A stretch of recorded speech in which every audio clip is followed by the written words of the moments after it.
Someone once told me the grass is much greener. We have a lot of cool stuff planned for season 3. Being proud of who you are no matter what you do. You definitely see the characters progress a lot more. They start growing up. And I think Ginger and Darren are endgame. It is a masterpiece of an episode. Oh, it's the cattiest moment in the history of television. Trust me, everybody has been excited for our thoughts on it. Who's the girl in the pink capri? It's Courtney! It's Courtney! Someone once told me the grass is much greener on the other side. Hello everyone, welcome to We're In Between, the podcast that discusses about every single episode of As Told by Ginger once a week. So we did it, everybody. That we have completed 2/3 of the series, and we're going to be kicking things off with our second TV movie called Far From Home, or Foutleys on Ice. It debuted on August 9th, 2003, and it was written by Emily Kapnick. In this episode, Miranda and Mipsy pay off the board members of Avalanche Arts Academy to accept Ginger for a semester term, and later decide to have Ginger away for good. With Ginger out of the picture, Miranda and Mipsy figure that they could get more attention from Courtney. When Ginger arrives at the school, Mipsy's cousin Mitzi, for referring to herself as Thea, has the job to make Ginger feel welcome and convince her to stay full-time. Meanwhile, Darren starts developing feelings for Ginger. Also, Courtney decides that she needs to spend as much time with Dodie and Macy to try to soak up every last bit of Ginger, but her plans change when she discovers Miranda and Mipsy's scandal. In the meantime, Carl becomes jealous when he thinks Hoodsie and Noelle like each other, while they enter Noelle in a freak show competition because of her telekinetic powers. And this is one of 2 of the movies that were featured on DVD. One we'll be discussing about at the end of the podcast, but as of right now, As Told by Ginger has never been released on DVD. This movie has been, alongside with a handful of episodes. Let's see how it compares to Summer of Camp Caprice, and hopefully it'll be better! I'll just say right off the bat that for me it was significantly better. And I didn't hate Camp Caprice either. Yeah, I'm the only one. But then anyway, the episode begins at Avalanche Arts Academy, where a group of teachers are discussing about how 25 students have entered in to see if they can be able to, have a chance to be attending a semester over at the academy. And the first person that they look at is Ginger. So the one thing I want to point out for anybody who's interested, this is actually a continuation from And She Was Gone. The competition that Ginger actually participated in, one of them was actually entering into Avalanche Arts Academy, and she submitted her poem for a chance to see if she can be able to attend a semester here. So it actually continues from And She Was Gone. I would have, I guess we could assume that And She Was Gone could have been the season 2 finale. And according to various websites like the As Told by Ginger wiki, and even to some extent like the watchcartoons.eu webpage, where we were seeing the episodes because we would love to buy them on DVD or iTunes, but they're not available. They actually cited And She Was Gone as the season 2 finale, and I guess it could have been, had it not been for the fact that Mrs. Gordon was still alive when that episode came out, and it would have been a little weird to have that with no hope for Courtney. Yeah, that's true. I love pulling quotes, you guys know that. The first quote that made me just go yes, thank you, was Darren sort of shaming Ginger's friends for being, is petty the right word? Yeah, they're being pretty petty at the beginning of this episode. They're acting like, Ginger is selfish for wanting to leave them. And Darren says, this is a big opportunity for Ginger, and both of you should be behaving accordingly. And it's just yes, thank you, Darren, spitting these harsh truths. He's the only one being a good friend to her at the beginning. Oh yeah, because Dodie and Macy, they're so petty to Ginger, saying, wait, you entered this competition? You're gonna go into this school? But we're your friends, we've never been separated. It's come on. I mean, even Darren says it to Ginger that, her talents stretch beyond sheltered shrubs, and it's true. Yep, of course. And another line that really devastated me. Ginger says, the strangest thing is when you finally get what you wished for, and then suddenly you're not sure if you want it anymore. and then you don't know what to wish for. It's just like, oh man, Ginger, you are just hitting me with these truth bombs lately. I'm curious what you thought about Miranda and Mipsy as the main villains of this movie, because I thought it was awesome. It's amazing. I felt like, in my opinion, it was building up to this, especially with Mipsy, because we've seen Mipsy a handful of times in season 2, and she even brought up the fact that, when she was making the phone call to somebody in Avalanche Arts Academy saying, like, I sent you my bat mitzvah money. That was from the birthday party and family therapy. And we were calling Mipsy Diet Courtney or Courtney Light. And, it's like, oh, she's so much like Courtney. And Miranda didn't really, like, pull off a lot of, like, dangerous schemes in season 2 compared to, like, in season 1 where in, like, in Ginger the Juvie, in which she got Ginger arrested, or Cry Wolf, in which she was willing to let everybody know about Ginger's Frizzy Lizzy. So yeah, we hadn't seen Miranda pull off like a nasty scheme in a while. So this is like their top-notch villainous schemes. Props to Emily Kapnick for building this so naturally over 2 seasons. That's hard to do with a show like this. I am so happy we got Noelle again. She is truly becoming one of my favorite characters on this show. Her accent, whatever it is, cracks me up. It's like kind of Central European, like German-ish, like I don't know, just like her manner of speaking is so bizarre and like not from one place and really great. Yeah, and her mannerisms is just so funny, too. Like, when she's speaking to Carl over the phone, and, when they're watching the really cheesy horror movie, and when they're talking about the competition. So, yeah, Noelle is one of my favorite characters in the series. She's so great.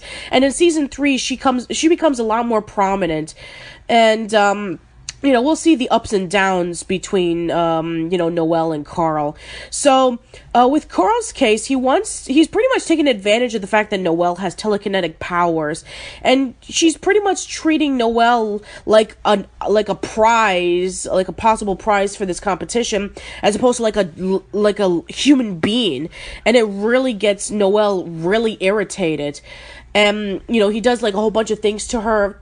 She's not really buying it, and we even when they're standing in line for the competition to see if they can be able to join in the finals, we even see Blake there, and he claims to have a birthmark on his butt the shape of Mother Teresa. Which here's the thing, in Figure It Out, there was a kid who had his mole. He had like moles in his back, the shape of the Big Dipper, which I found to be incredibly weak. Because it's like, if you're born with it, I mean, that's like, it's not really a talent, As opposed to like somebody who trains really hard to do something, as opposed to like something that you're born with, which I called that out when that kid entered in Figure It Out, which, you have these kids who play the piano upside down and, who can do cool flips and tricks and stuff like that. But then if you're born with something, it's like, oh, it's an automatic in. So I found that to be like a cop-out, but it's still pretty funny that he has a particular mole on his butt, the shape of of Mother Teresa. Yeah, that was hilarious. And then, of course, there's poor Brandon. Poor Brandon. Trying to think that he's weird by doing, like, some kind of creepy, like, ooga booga dance or whatever. And it's sad. Yeah, it's really upsetting. And then when Brandon ultimately doesn't get in, it actually was pretty sad. I don't know, it bummed me out. Oh, one quick quotable line from Hoodsy. And Carl, they're talking about who should be the chaperone, because they have to bring a chaperone, and they do get into this competition, and Carl is like, well, I'll be the guest, and I guess Hoodsy will have to be the chaperone, and Hoodsy goes, well, I get carded when I try and do PG-13s, and Carl says, the boy skews young, like saying, what are you gonna do? So funny. So, then the news breaks out that Ginger was accepted into Avalanche Arts Academy, and Miranda and Mipsy decide to throw her a goodbye party. And, Ginger is like, she's really hesitant because she doesn't want to say goodbye to her friends right away. But Darren kind of convinces her to go because she has a lot of potential with her writing. She deserves, greater things. And so she decides to go. She goes over to the party. Everybody is celebrating. And I love the gift that Courtney gives to Ginger. Yeah, it's classic Courtney. She gets it like, it's not a blow-up doll, right? Oh my god! No. Wow. It's just like a regular old doll, right? No, I think not have taken it there. No, I mean, Courtney not though. No, I think that I know that there's rumors of Courtney and Ginger being a thing, but we haven't gotten to that point yet. This love angle I totally bought into. It uses a lot of cliches in really smart ways, with the train station, with, the kiss scene, all of that. It was just really lovely. And I'm jumping around a bit, but I have one more Ginger quote. She's saying goodbye to her friends to go off to this school, and she's like writing in her diary and says, "It's as if in that moment you suddenly appreciate everything about the person you're saying goodbye to all at once." What a lovely thought. Yes, absolutely. And because we've talked about this over the past couple of months about how, when you're in middle school and you transfer over to high school, or when you're in high school you transfer over to college, or whatever, you don't see the same people anymore, or most likely you'll, meet up with new people and you'll never see the people that you went to school with. And you kind of think of it in a different light about how, for Ginger's case, in which she's known Dodie and Macy for pretty much all her life, and that she's taken this next big step to going over to an academy where she'll be with completely new people. It's like a big step for her, and then she appreciates what she's leaving behind, which I think is really strong. I think it's very relatable. I think so too, and it's done really well. I really enjoyed this whole TV movie a lot. I'm not sure what the fan base consensus is, but I thought it was magical. Definitely a lot better than Camp Caprice. But I'll agree with that. But no, seriously, they do really enjoy this TV movie, and well, don't worry. We'll be discussing about the other TV movies, which I think, in my opinion, are even better. So, yeah, this is definitely a step up to Camp Caprice. It definitely feels like it was building up to this. Like, everything that we saw throughout the first 2 seasons, it builds up into this one big TV movie, and it just pulls it off really, really well. Absolutely. Oh, and can we talk about Darren's family, too? It was cool to get to see into their lives. Yeah, because we don't see them very often. I mean, we do know that, Darren's father was an athlete when he was in high school, and he wants his son to be just like him because Will is an athlete and he was an athlete. So he wants Darren to be the same thing. He wants to follow in that Patterson tradition. And Darren is the sensitive, quiet type who is very romantic and a little bit of a geek, and his father and his brother are the athletic types. We talked about this in Camp Caprice and a few other episodes about them, but now we really get to see a little bit more on Darren's family and how Darren confesses that he loves Ginger, and then Darren's parents say, "You better tell Ginger, because if you don't, you'll feel like you lose your opportunity," which I think is the anti-advice that Helga has from Hey Arnold, in which she feels like she's not ready to tell them and she wants to wait until she's ready. So yeah, I think this is actually this is like the complete opposite, in which Darren feels like he has to has to tell Ginger, otherwise he'll lose an opportunity forever, which I think is actually pretty interesting. Yeah, that's a great. I hadn't even thought of connecting it to that quote, because yeah, sometimes there are crushes that you shouldn't have and you shouldn't tell them, and then there are crushes where you gotta fess up and see what happens. So it's some great continuity there in a way, tracing through the show. Yeah, I mean, we built it up in the first 2 seasons. We had Dare I Darren from season 1, and we had Never Can Say Goodbye from season 2, in which we had Dare I Darren, in which Ginger starts developing the crush ever since she had the dream, and then season 2, in which Darren gets his headgear removed, and then that's when Miranda starts having a crush on Darren, and Ginger starts feeling a little bit left out. So I once again, I felt like this was building up to it. Yeah, for sure. It totally makes sense. I think they're really cute. And yeah, just the whole train scene was one of the cutest moments in the show. When he runs up to the conductor, and he's saying, "What do I do?" He's running alongside the train. "There's this girl I like and I have to tell her." And he's like, "Hop on!"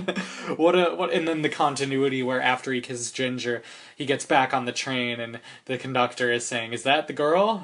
Yeah. So Ginger decides that she is going to actually stay for just that 1 semester at Avalanche Arts Academy. She's not going to go stay full time. And everybody's just really happy about it. And, there's a lot of build up to a lot of relationships with Ginger and Darren, Carl and Noelle. So, yeah, I think it ends in a really nice note. Well, Casey, I have to let you know this right now that this is the episode that everybody has warned us about. This is what they consider to be the worst episode in the entire series. Really? Huh. And we will be discussing more in details about that. So let's see if their opinions of if it's the worst episode is right.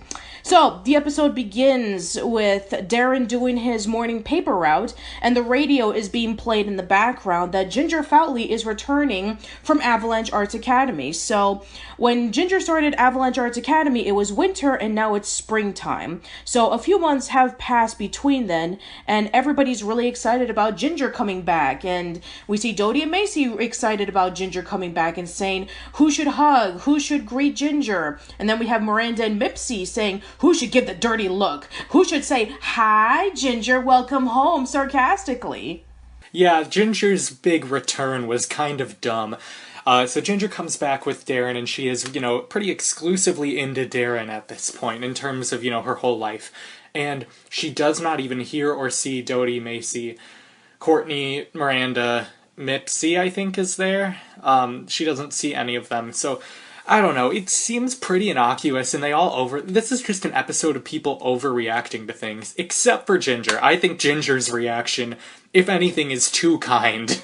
I mean, yeah, this actually does make a lot of sense for Ginger and Darren to be this close, because we did see Darren confess his love to Ginger in the previous TV movie, and we can assume that since then, they have become really, really close with one another. And so, now that they're back together for the first time in months, now they're really taking their relationship to the next level. I'm kind of confused about how Dodie and Macy are really feeling about the whole relationship with Ginger and Darren. And as for, Mipsy and Miranda wanting to break Ginger and Darren off because, they're not giving her the attention for them to pick on her, it's completely stupid. Interesting. Yeah, I agree. I think that the Ginger, Darren aspect of this totally makes sense, and her friends are completely overreacting. Now, kids overreact. I don't think it was necessarily off the mark or wrong, and I have to say, I don't get why people think this is the worst episode of the show. I didn't love it, but I feel like we've seen worse episodes. If anything, I was glad to see the sort of quality of animation go up. It felt like it moved forward in time, not only within the story, but within the world, or not only within the story, but in real life as well. So, I don't know, I know we'll get there, but the 4-way and then 6-way phone call, I thought was one of the juiciest moments of As Told by Ginger. I was completely riveted. The rest of the episode was kind of whatever. The Noelle thing was weird, but that 6-way phone call was riveting. Yeah, if only it followed up. Right! I was so annoyed when I started the next episode, and none of this is addressed. What happens? Is it ever addressed? No! And that's what... You know what? We'll get to this next week, but man... It pisses people off still to this day that nothing happens from this. You know, I know that we'll get to that, but let's continue on with the rest of the plot. So let's go over to the Carl and Hoodsey plot, in which where Noelle and a new girl by the name of Polly Schuster are playing cards, and Noelle is losing every single time, and she gives up her shoe, her belt, and her glasses. When they play the fourth time, she loses again, and her next bet is Carl Foutley. And so she has to let Carl play with Polly throughout the entire weekend. And man, I have to say, I don't like Polly. I don't know. It's something about Polly just is so incredibly weird, but not like quirky and charming like Noelle is. I feel like they're trying to create another weird character like Noelle, but they just didn't pull it off well compared to what they did with Noelle, Carl, and Hoodsey. It's like they were trying to catch lightning in a bottle twice. Right. Well, Patricia, it all makes sense when you understand that Polly Schuster later goes on to marry a man with the last name Fowl, and then goes to teach at an elementary school that Jimmy Neutron goes to, so... Just bridging all the Nick worlds together. Oh yeah, that's gonna be our next book, by the way. How the Nickelodeon universe is connected in a weird way. It's like the Pixar conspiracies, yeah.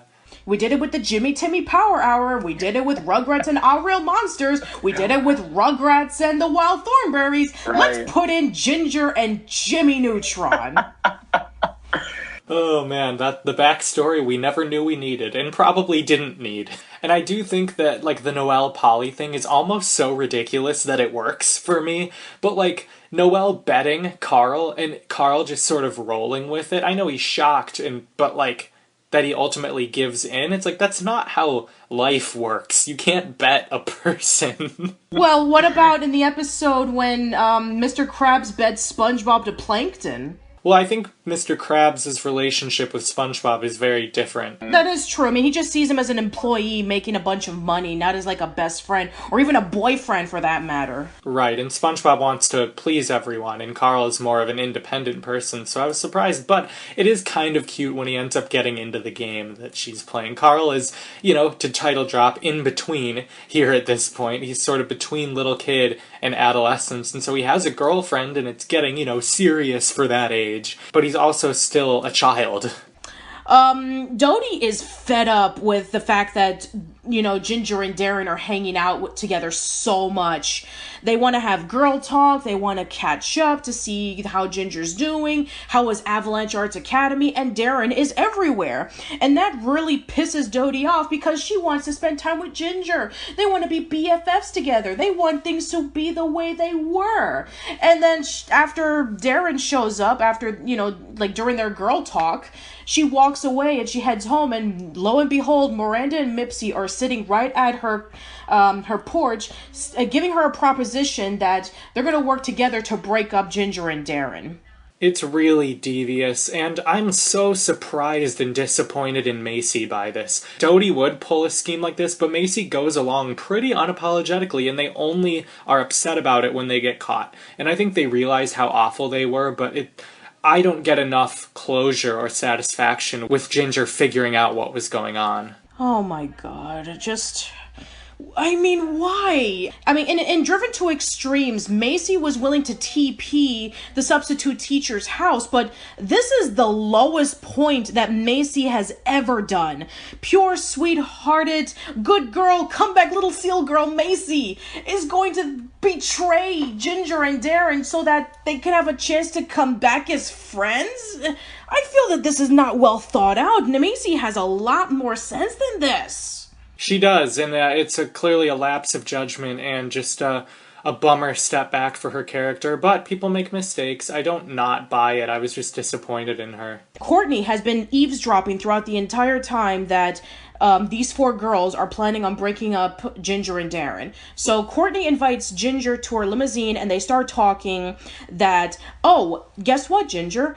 Your friends are thinking about breaking up with you. Well, at the same time, she's making her like a mochaccino with sprinkles and whipped cream. And of course, she has one of the funniest lines that she's ever said, in which when Ginger first hears about that they're going to be, that these girls are going to break up, Ginger, her and Darren, she's like, why would my friends do something like this. And then Courtney says, why do they put the little children's safety cap for the medicine for the children not to use? Yeah, right. I don't know, this episode, I guess the more I break it down, the less I like it, but I'm not quite in the camp of the fan base in terms of how rabid I am in that opinion. So yeah, I guess now we can start talking about the ending. Yeah, so that, I like Courtney and Ginger teaming up, Ginger to get Courtney to get her friends back, essentially, and because she seems to care about Ginger, we've seen that time and time again. And Ginger busts them, and, here, Courtney basically baits them to go over the entire plan. And it's a pretty lamely titled plan. They think they're being so secretive. It's called D-G or G-D, separating Ginger and Darren. So, I don't know, they all get played, and Ginger is devastated, rightfully so. And Dodie makes a pretty decent apology. I don't know, I feel like, maybe this is getting ahead of myself, but I feel like I see some character growth from Dodie in the coming episodes, so I feel like this might have been the start of it, for her to look a little more introspectually, if that's a word. I don't know, Sure. Well, get used to it while you can, because in the later seasons it pretty much just falls apart. Sure. Yeah, so basically, Ginger and Darren learn that Courtney was right, that Miranda, Mipsy, Dodie, and Macy were planning on breaking up Ginger and Darren, and so much that Dodie was calling Fred from Far From Home, the guy that, they had like a one-off thing where, they were thinking about having like a crush, but it didn't go anywhere, and so that opened up that can of worms for like 2 seconds, and then afterwards, when Ginger hears that it was Dodie who made the phone call and not her, and that Darren got angry over nothing, she pretty much told Courtney after unmuting the phone saying, "Thanks, Courtney, I've heard enough." And then the girls just looked completely shocked. Especially Dodie and Macy, they immediately regret what they've done. Right, and I think we've all been there where you get caught doing something, maybe not to this extreme, but you immediately, it hits, like you knew what you were doing was wrong, but as soon as you're busted, it's like an extra layer. And it's, even though they kind of dug their own grave here, it's definitely an interesting moment for Dodie and Macy. I don't care about Miranda and Mipsy. I do think them teaming up as villains is great and makes a lot of sense. I love that that's carried on from the TV movie we discussed last week, because I think they work really well together and they're so devious. But yeah, it's a bummer ending, and it just sort of ends. Like, we don't get any closure on it. Ginger is clearly still holding a grudge, but then next episode, as we'll get to, it's seemingly gone. No. And the episode begins with them being friends again. What? Oh, man.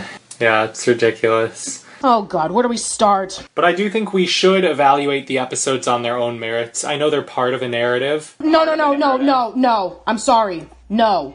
As Told by Ginger has had a reputation throughout this entire series at this point for following continuity. They follow up with references that have been following up in previous episodes and bringing them back. They're pretty well with continuing on the storyline.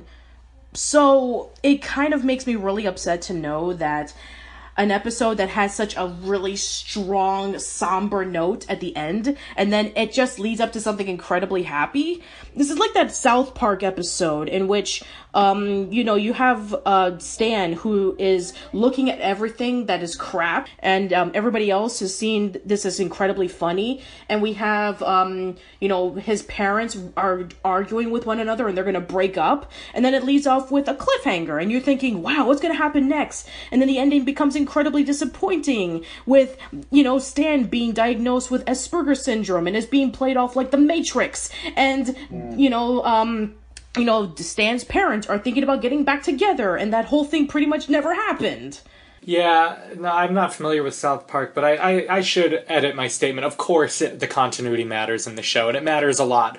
But I guess what I'm trying to say is, all of that being said, that we think that it was garbage, the transition between this episode and the last, we should also try to look at the episodes a little bit on their own as well, and see if they have anything to offer to the show as a whole. Yeah, I guess so, but man, just knowing that we will never get a conclusion to Wicked Game just really hurts. All right. I'm okay. I'm calm now. So, okay. Shall we dive in? Yeah, let's do this.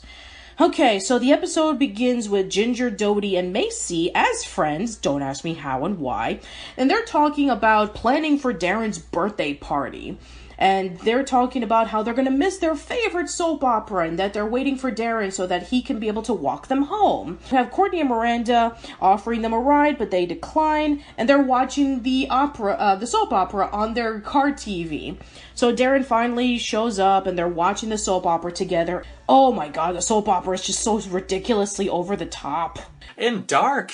I know she ends up being okay, but she jumps out of it. She tries to kill herself right on this show. I was not expecting that. No, I mean, in And She Was Gone, they treated suicidal depression as really serious. So it's kind of shocking to, for them to play off suicide as a joke. Yeah, I didn't love that move. It was kind of a funny parody at first, and, Macy being sort of up to snuff in all of the tropes of... Or was it Dodie? Probably Dodie. I think that Right, all three of them were like really clinging on to what happens next with this character. I want to know. Right. Can we talk about the Easter Bunny song? I love it so much. Yeah, but so basically, Carl and Hoodsy are going door to door with Brandon in an Easter Bunny costume, just performing a little song.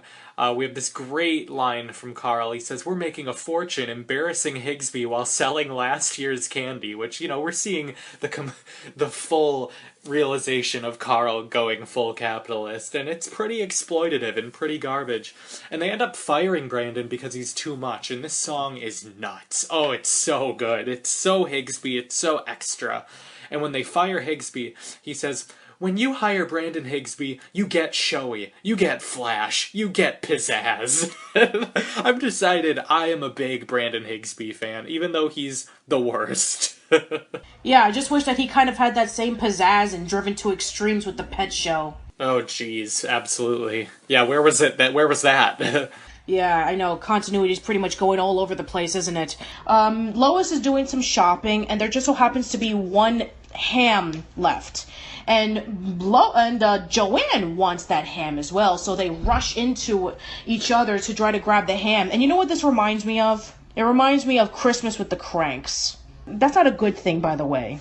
So they rush into each other, and Joanne gets injured and ends up in the hospital.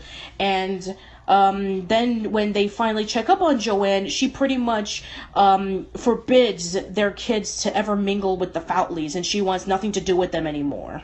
Yeah, she really goes off the deep end here. And, it's because she thinks she's faced with death, and that's scary and all, but blaming all of her family's problems on the Foutleys is so ridiculous and insulting.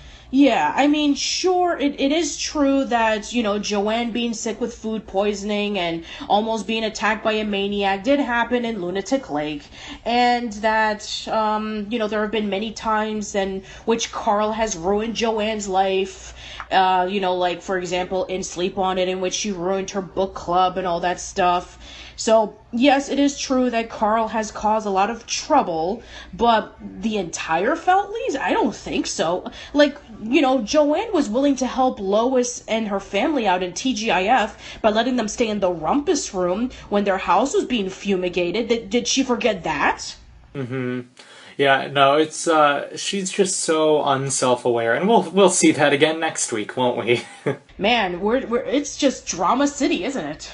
Yes, it is. It is. Yeah, I don't really have a ton to add about this whole plot. I do think it's funny that Dr. Dave is just the go-to doctor for everything in Sheltered Shrubs. And as hinted at before, Dr. Dave does become a lot more, he does feature himself a lot more in season 3, especially when it comes to helping out with, the Foutleys problems. He's kind of like the go-toer to, he's basically like there to help solve their problems and help things, smooth things out, which is nice to see that Dr. Dave is still really helpful with them. Right. Yeah, no, he's great. It's just funny to me that he's always the doctor for the, Carl's chin, for this. Yeah, exactly. So now I guess we can cut into the birthday party. So Ginger is decorating, and she's decorating for Darren's party, and they're setting everything up, and everything is looking nice until Ginger kind of has like a little change of heart. Right. Yeah. Oh, yeah, of course. When she sneaks in and to bring her to the party, which is great because it's a moment where the kids realize that the adults are in the wrong and they try to correct it themselves, and you can't really blame them. And it is funny when Joanne finally gets the diagnosis that she didn't really have a heart attack, it was just like an esophagus thing. She goes, well, I suppose I did overreact, sometimes it's Hoodsy's fault. And, I've never had an issue, or Ginger has never done anything to make me resent her, as Ginger is sneaking Dodie out of the house. I thought that was really funny. Yeah, that actually was pretty funny. It's it's kind of like one of those trope things in which like the kids have to solve everything while the grown-ups are acting incredibly immature. Mm-hmm. So yeah, so basically everything works out in the end. The Foutleys and the Bishops are friends again, and the party goes off really smoothly. So yeah, I guess there's not really much to say in the matter, so I guess that's pretty much how the episode ends. This episode debuted on May 23rd, 2004. Hey, that's my birthday. Yeah, so May 23rd, 2004, I would have been 18. Holy crap. Wow. It was such a long time ago, kids. So this episode, it debuted on May 23rd, 2004, and it was written by Emily Kapnick. In this episode, Dodie's mother gets a job, substitute teaching at Dodie's school. Dodie feels betrayed when her mother starts hanging out with Courtney and the in-crowd. Dodie later finds out that it may be a result of Joanne being crowned missed popularity as a kid. Meanwhile, Dr. Dave plans on proposing to Lois, but the engagement ring gets stuck in Carl's finger. Blake uses this and the photos he took of Parrot World to ruin his relationship with Noelle. Also, Dr. Dave's mother comes to town, and she and Lois don't make nice. So yeah, the episode pretty much begins with Joanne getting a phone call saying that she's going to be a substitute teacher over at Dodie's school. And Dodie's a little bit embarrassed by it because, she's the mom. Why is she going to be the substitute teacher? And I'm just going to let you guys know this right now. This plot point of, Joanne being the substitute teacher never follows up in the episode. It's not like in Hey Arnold, in which Olga becomes the teacher's assistant for for Helga and her class, in which she actually is there with the class and giving away tests and talking about various things and giving grades. No, we never see Joanne do that throughout this entire episode. Yeah, this episode is a beautiful train wreck. That's how I feel about it. It is indeed a beautiful train wreck. I do really like this episode. It's, I think, my favorite Dodie episode of the entire series, because she shows a level of self-awareness that we have not seen from her yet, and I doubt we will ever see again. Nope, you will never see this again, so get used to it. I know, it sucks. So Mrs. Bishop trying to make everyone call her Josie was brutal. Among the many brutal things, I've got this great line from her. She's sitting at the cafeteria table with the popular girls who are so obviously just making fun of her. And she goes, "And that was dope, because trash bags can be mighty expensive, girlfriend." I burst out laughing. I mean, throughout this entire time when Joanne was going all 1980s cool girl, it just bursted. When I first saw her transformation into, like, Josie, in which she had, like, the 1980s hairstyle and the kind of like the half t-shirt, and it was so freaking hilarious. I was like, you gotta be joking. She's actually showing up as a substitute teacher looking like this. Not a professional where she's in a nice dress and she's carrying a bunch of books. No, she goes all full-blown Breakfast Club, 16 candles, insert John Hughes movie here. Yeah, that's a great comparison. And I totally was along for the ride on this deception that Emily Kapnick put us on, where Dodie's father, I believe, is showing her the old yearbook from when Mrs. Bishop was in school, and you see a picture and it says Miss Popular, and it was a girl named Josie. And it's like, oh, I guess she did go by Josie. And then he turns the page, and you see, no, she was missed popularity, and she looks exactly like Dodie. I know, it's so crazy. You know, it's like... it's like how we kind of laugh about how, Hoodsie looks just like his dad, except a lot more dopier. But now we kind of confirm that, Dodie was a spitting image of Joanne when she was a kid. Yeah, I didn't mind it. On FNN, I've complained about parents as babies looking like kids, specifically Stu, in Rugrats looking like Tommy or sounding exactly like Tommy. I didn't like that choice, but that's neither here nor there. I thought that was a funny one-off gag, and we see that, at first I thought, oh, maybe she really was popular, and she's trying to live that up again, but then you realize she's just trying to fill the hole that she never got filled from her awkward times in middle school. Yeah, and I'm glad that Joanne never really took it too far, like in Toddlers and Tiaras, in which, like, the mothers are forcing their kids to be, winning pageants and looking pretty because they never had the chance to do it when they were kids. So I'm glad that Joanne never pressured Dodie into becoming popular because she herself was never popular. Yeah, it's, poor Dodie. It's one of the few times where I feel like her over-the-topness about it is completely valid.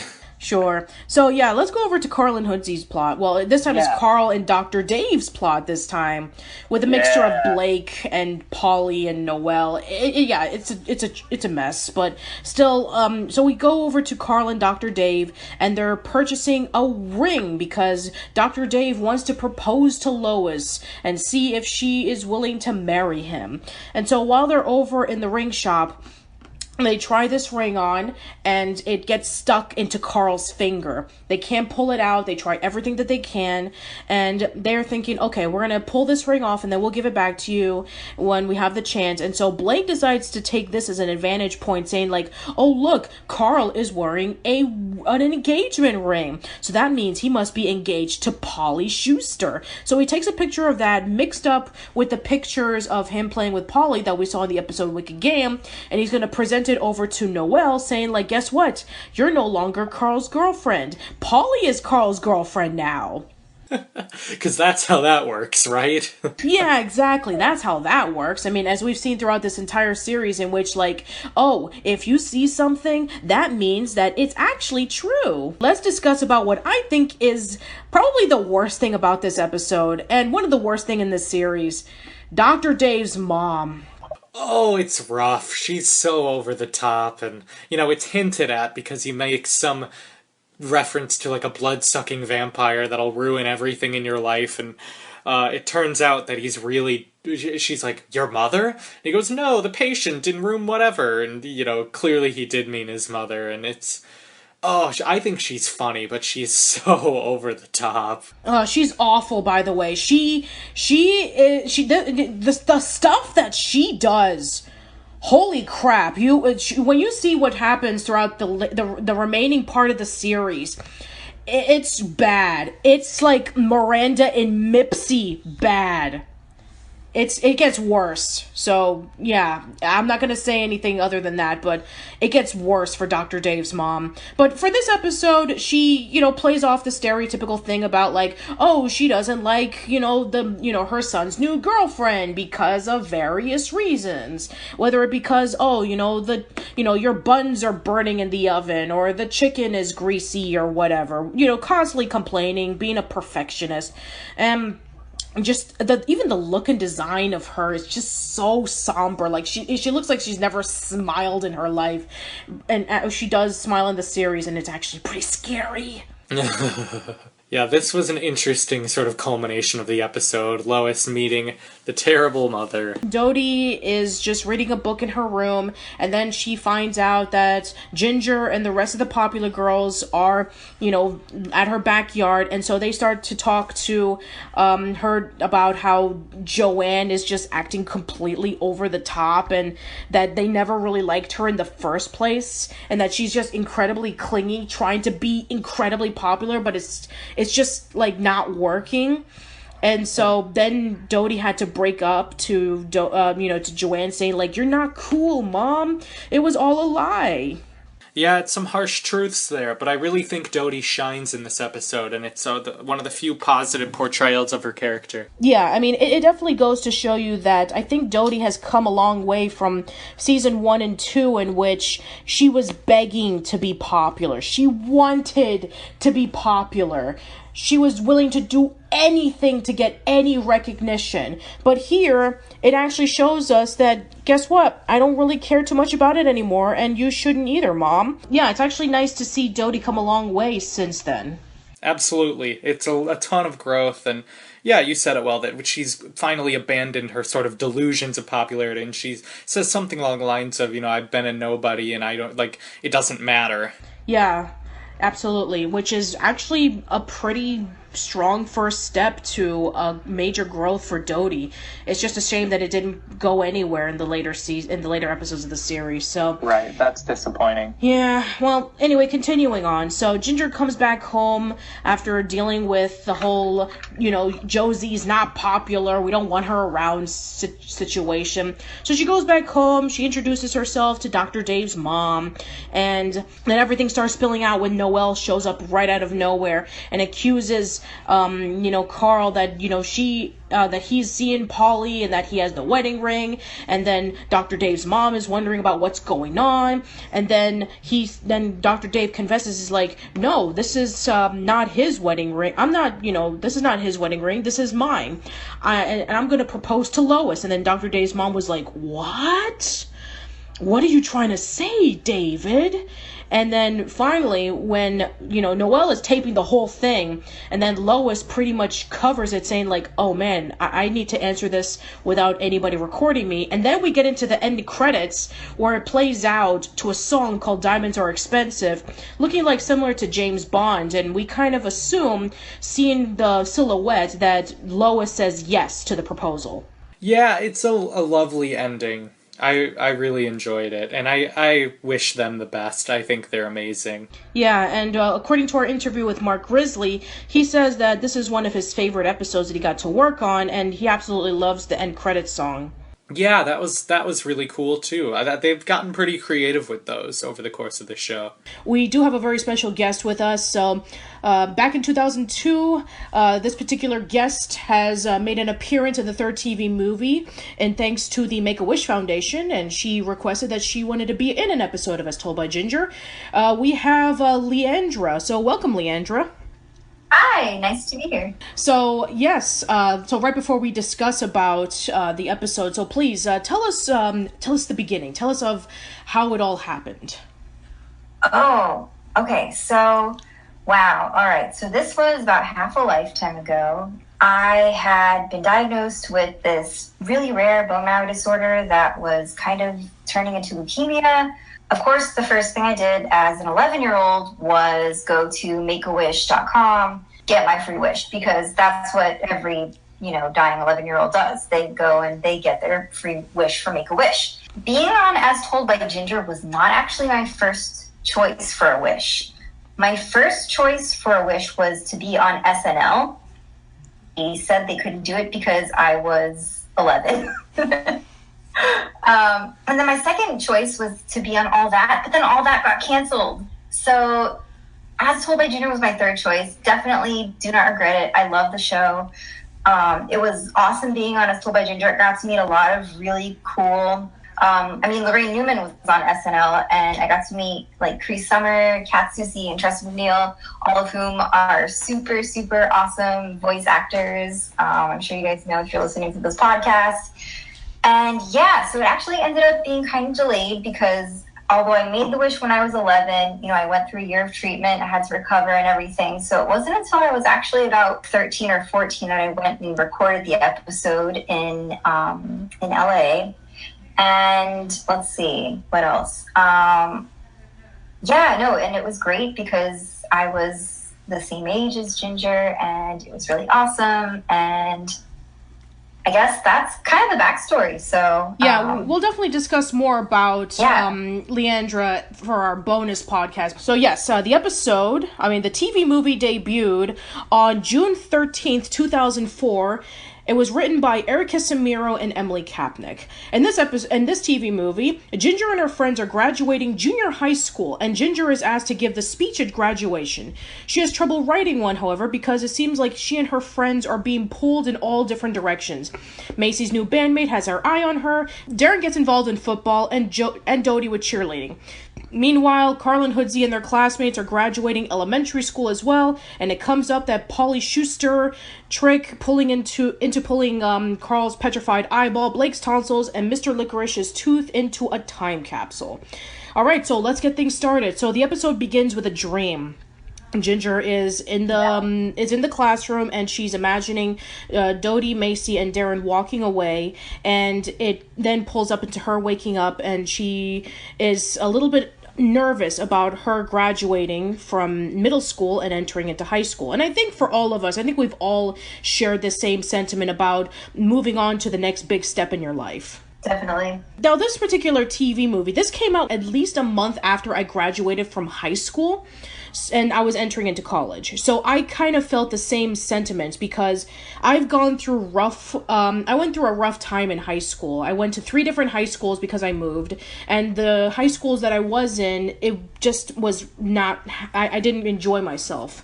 But I stuck with it, and then eventually I was hoping that college would be good, but then I was still nervous because what if college was going to be like like a big challenge for me that I couldn't accept? So I was going through the same nerves as Ginger was when she was talking about how she didn't want anything to change and how she wanted things to stay the same. So did you kind of feel a similar thing when you were going through something similar, Leandra, whether it be like graduating from either to high school or to college?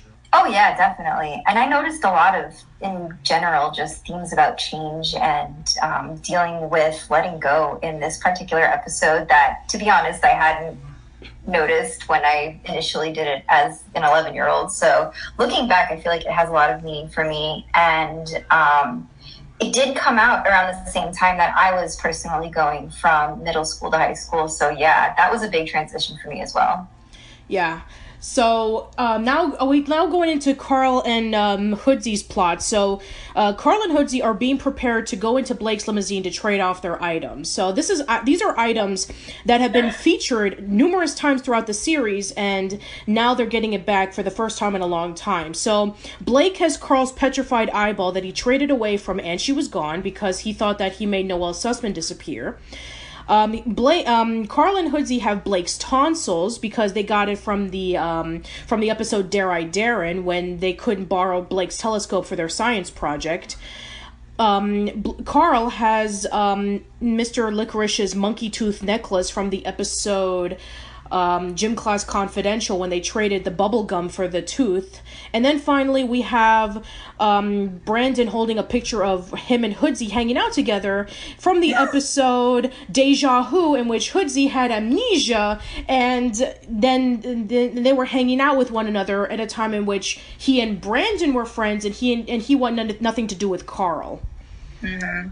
So they traded their items, they feel really happy that they got it back, and then they are told by their teacher that they're going to be doing a time capsule about putting away childish things and moving on towards middle school.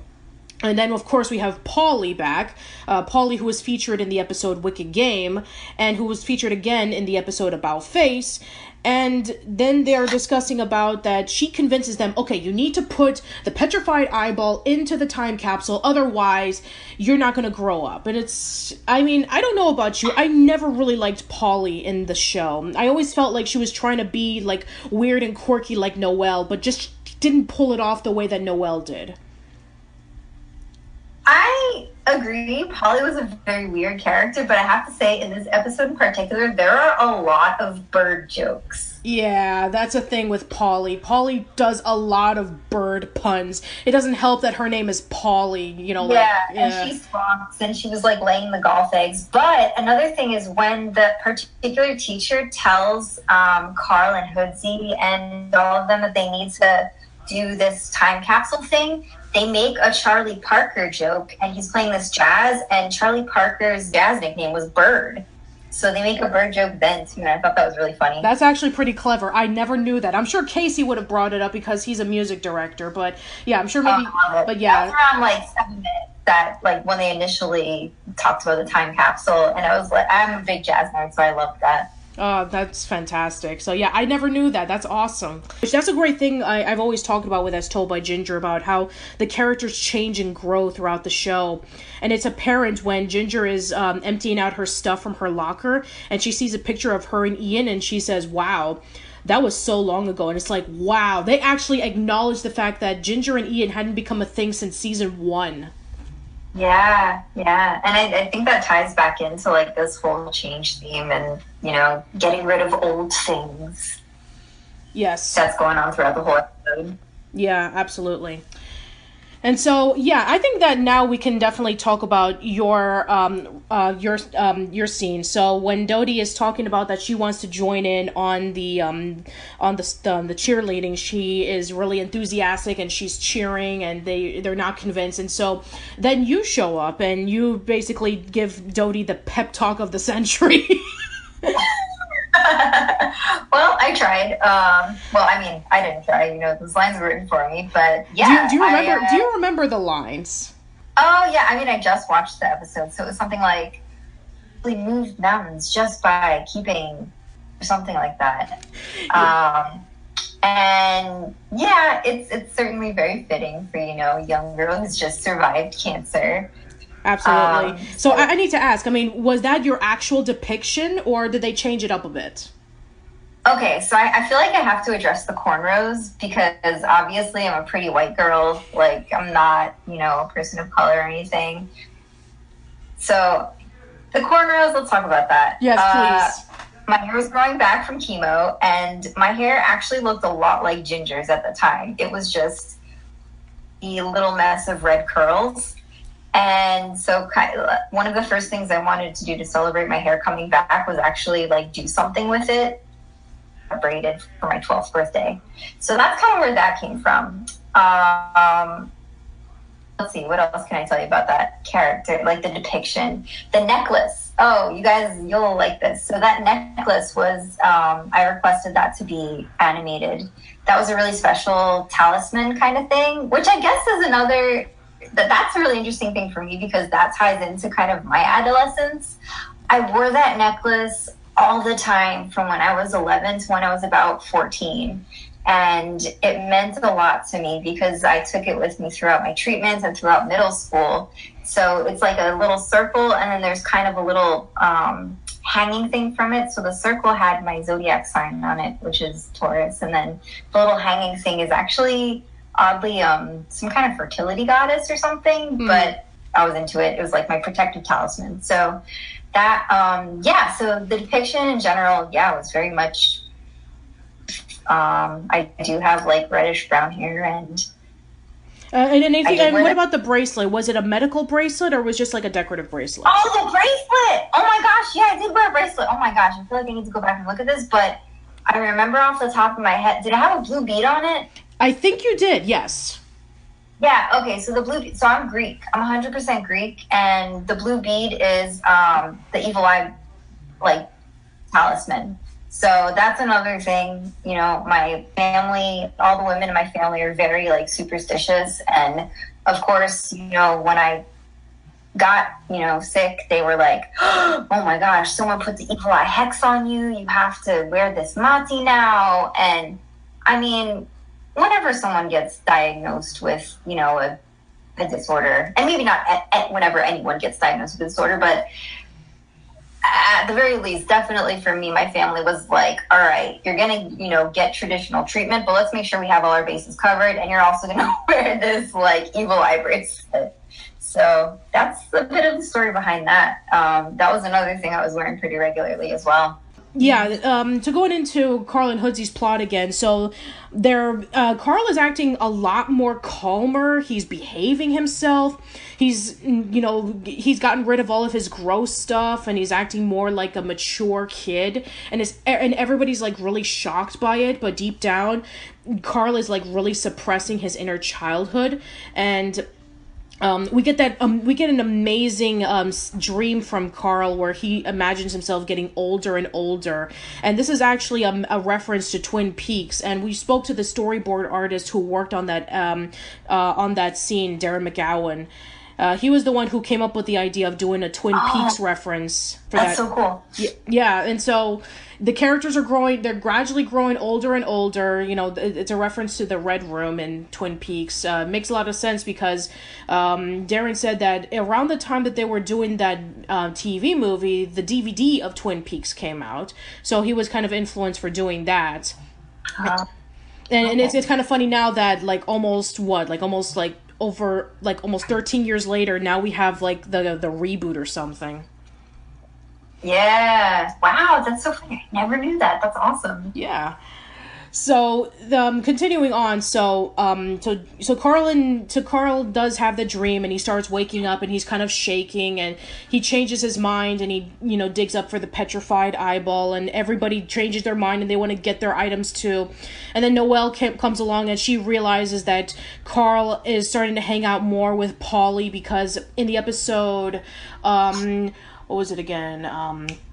Oh yeah, that's right. In the episode Wicked Game, Blake took pictures of Polly and Carl together, and he showed it to Noelle, and that's when Noelle thinks that, he and Polly are now in a relationship as opposed to us, and so she becomes really sad and disappointed, and so she gives Carl the doll that she made of him and gives it away with her telekinetic powers, and she goes away. And this is the last time that we will see Noelle until the last episode, because she's so heartbroken that Carl would betray her like that. Yeah, she lets go of the little doll that she has of Carl. And did you notice the ET reference? Yes, I did. Right before we discuss about, right before we go into the graduation, there's one more thing I want to bring up, and that's when Ginger meets up with her dad, whom we haven't seen since losing Nana Bishop. And we know that, Ginger's dad is pretty much estranged from the family. He doesn't really show up in season 1 or in season 2 as much, but then in season 3 is when we see him a lot more. And he probably gives off his best advice to Ginger than he ever has in the entire series, when Ginger is really scared and frightened about graduating, and then he gives that wonderful metaphor about butterflies, which I thought was really touching and very fitting. Yeah, that was a nice part. Yeah, and it's usually Lois who's the one who gives the advice to Ginger, but Lois is focusing on, losing weight so that she can be able to get ready for the wedding, which, we talked about in last week's episode when Dr. Dave proposed to her. So now we see the results, and Lois actually does lose enough weight so she can actually fit into the wedding dress that she so she can be ready for the wedding. And it's just a shock to me. This is one of the, when I first saw this scene, I was completely shocked. It's wow, it's I knew about characters changing and growing, but I mean, it's oh man, it's even the adults can do it as well. It's so crazy. Yeah, totally. I thought that was interesting. She was to me, it was very 90s dieting advice. I'm gonna eat these low fat, dietetic cookies. Do you want one, Ginger? So I thought that whole storyline, Lois's dieting adventure, that was kind of cute. Yeah, it was pretty cute. And nowadays we know that those kind of cookies have just as much sugar, if not more. Right. And if you starve yourself, it actually triggers your body saying, I'm hungry, and it releases more of your fat cells. So, I mean, if you want to go for old-fashioned dieting like that, I mean, work for Lois, absolutely, but I think there's a much more healthier way to do it now. She's trying. Absolutely, yes, she is trying. All right, so I guess we can start wrapping things up. So now we have the graduation, and Ginger is making the friendship bracelets for Dodie and Macy, and Macy has this amazing makeover look. I love I love the Cola number 5 hairdo and the fact that she doesn't wear glasses. I wish she would have stayed like this throughout the series. Yeah, but on one hand, she's awesome the way she is. Does she really need to conform to like European beauty norms to be able to fit in high school? I don't know. I think she should be herself. Yeah, and I guess she does because in the next episode, boy liked her when she was herself. Yeah, that is true. That is true. I mean, throughout the episode, Andrew did have a crush on Macy, and he accepted Macy the way that she looked. So I guess Macy, in the next episode, Macy, ditches the hair and she, the dye, and she does. Well, actually, there's a slight change in the girls' the way that they look, which we'll discuss about next week. But yeah, it's nice to see Macy actually looking completely different because it's something that we've never seen before. Yeah, that's true. And funny thing, I think, didn't they do a similar thing with Eliza? I think Thornberry? Maybe they did. I think that maybe they did change Eliza's look a little bit. I think that like in the later seasons they gave her like, instead of her with the pigtails, I think they gave her braids. Okay. So yeah, I do remember that there when Eryk Casemiro was in our podcast, I think I do recall that there was talks about that they wanted to make Eliza more pretty, like in the later seasons, and then they pretty much said, no, I want Eliza to stay the same because it shows that, not every girl has to be forced to be pretty. And I guess they made a slight compromise with Eliza, changing her hairstyle with the braids as opposed to the pigtails. And I think that's something they were exploring generally at Klasky Tupo, like for the animation studios, and they showed me like the Eliza and then the ones of Ginger at the art fellowship thing that she was doing when she had the blue streak in her hair and her hair was straightened.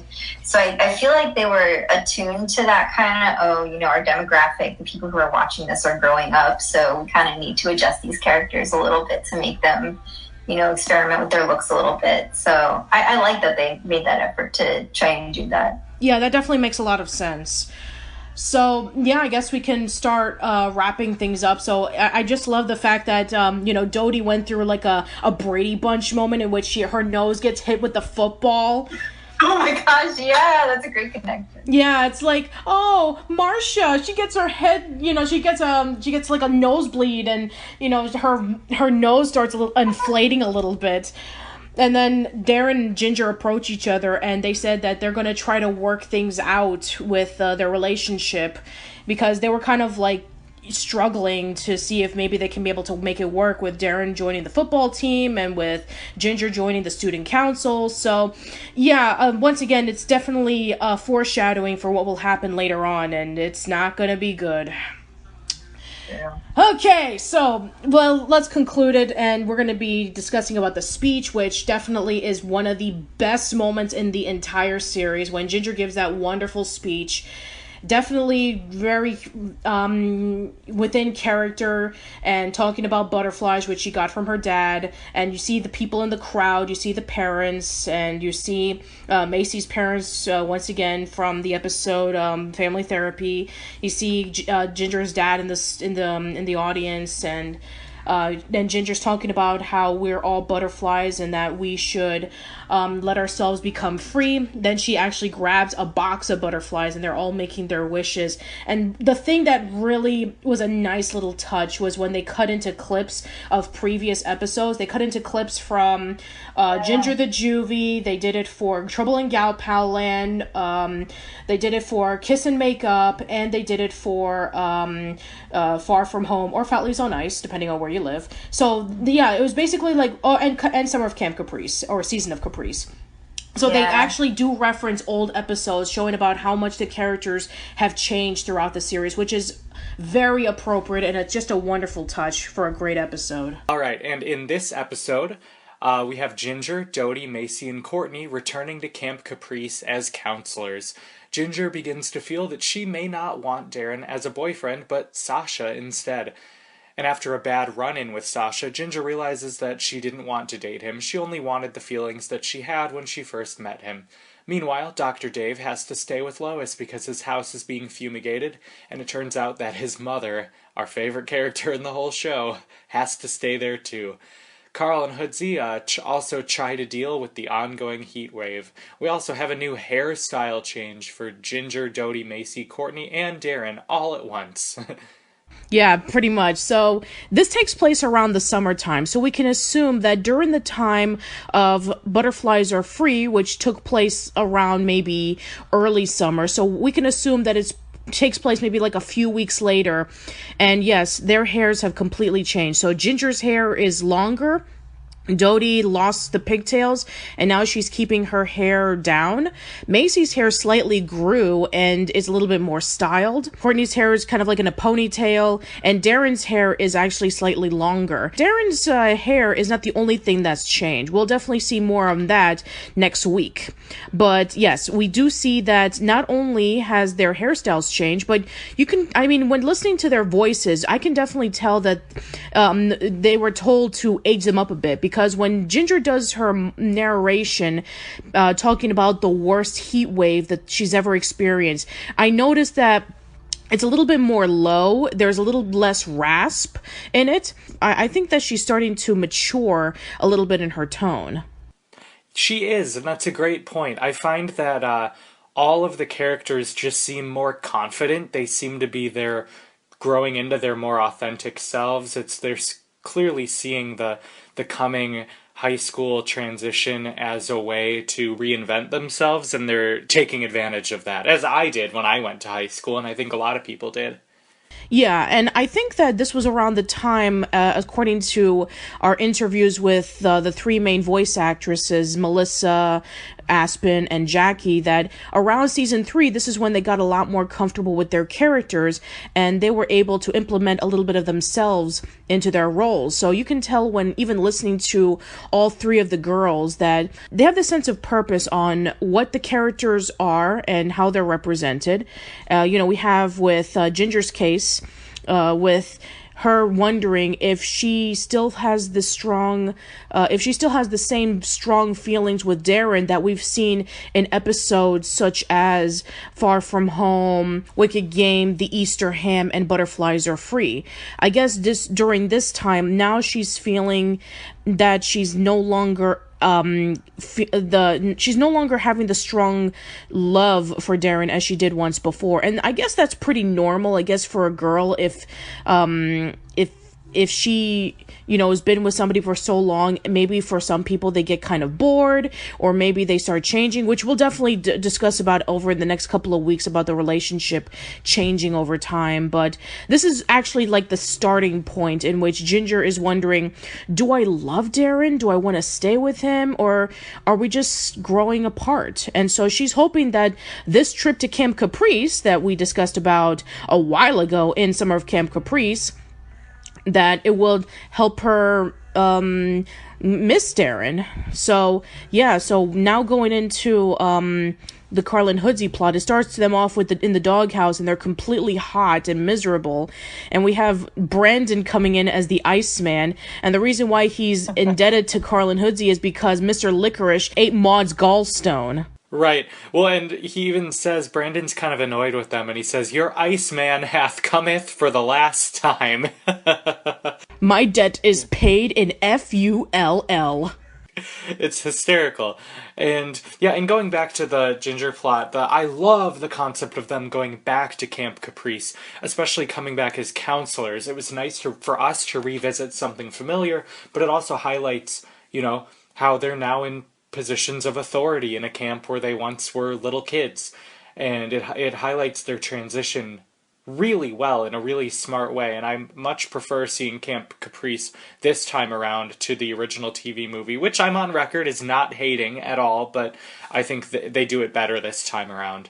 She's starting to feel the emotions of not missing Darren as much, and then she started having visions of Sasha. She sees him in the shadows, and she's dreaming about him, and then all of a sudden she feels like this urge to try to find him and see if maybe maybe she can meet up with him again, and she starts having feelings for him again, which it's kind of strange considering that if you remember from Ginger's solo, Sasha revealed to Ginger that he had a girlfriend, and it completely broke her heart. So I guess, I mean, she did mention it in when she was writing in her diary that the last time that we met up was a disaster. So I'm just actually really curious that, now it's actually pretty interesting, the fact that now she's interested in seeing Sasha again.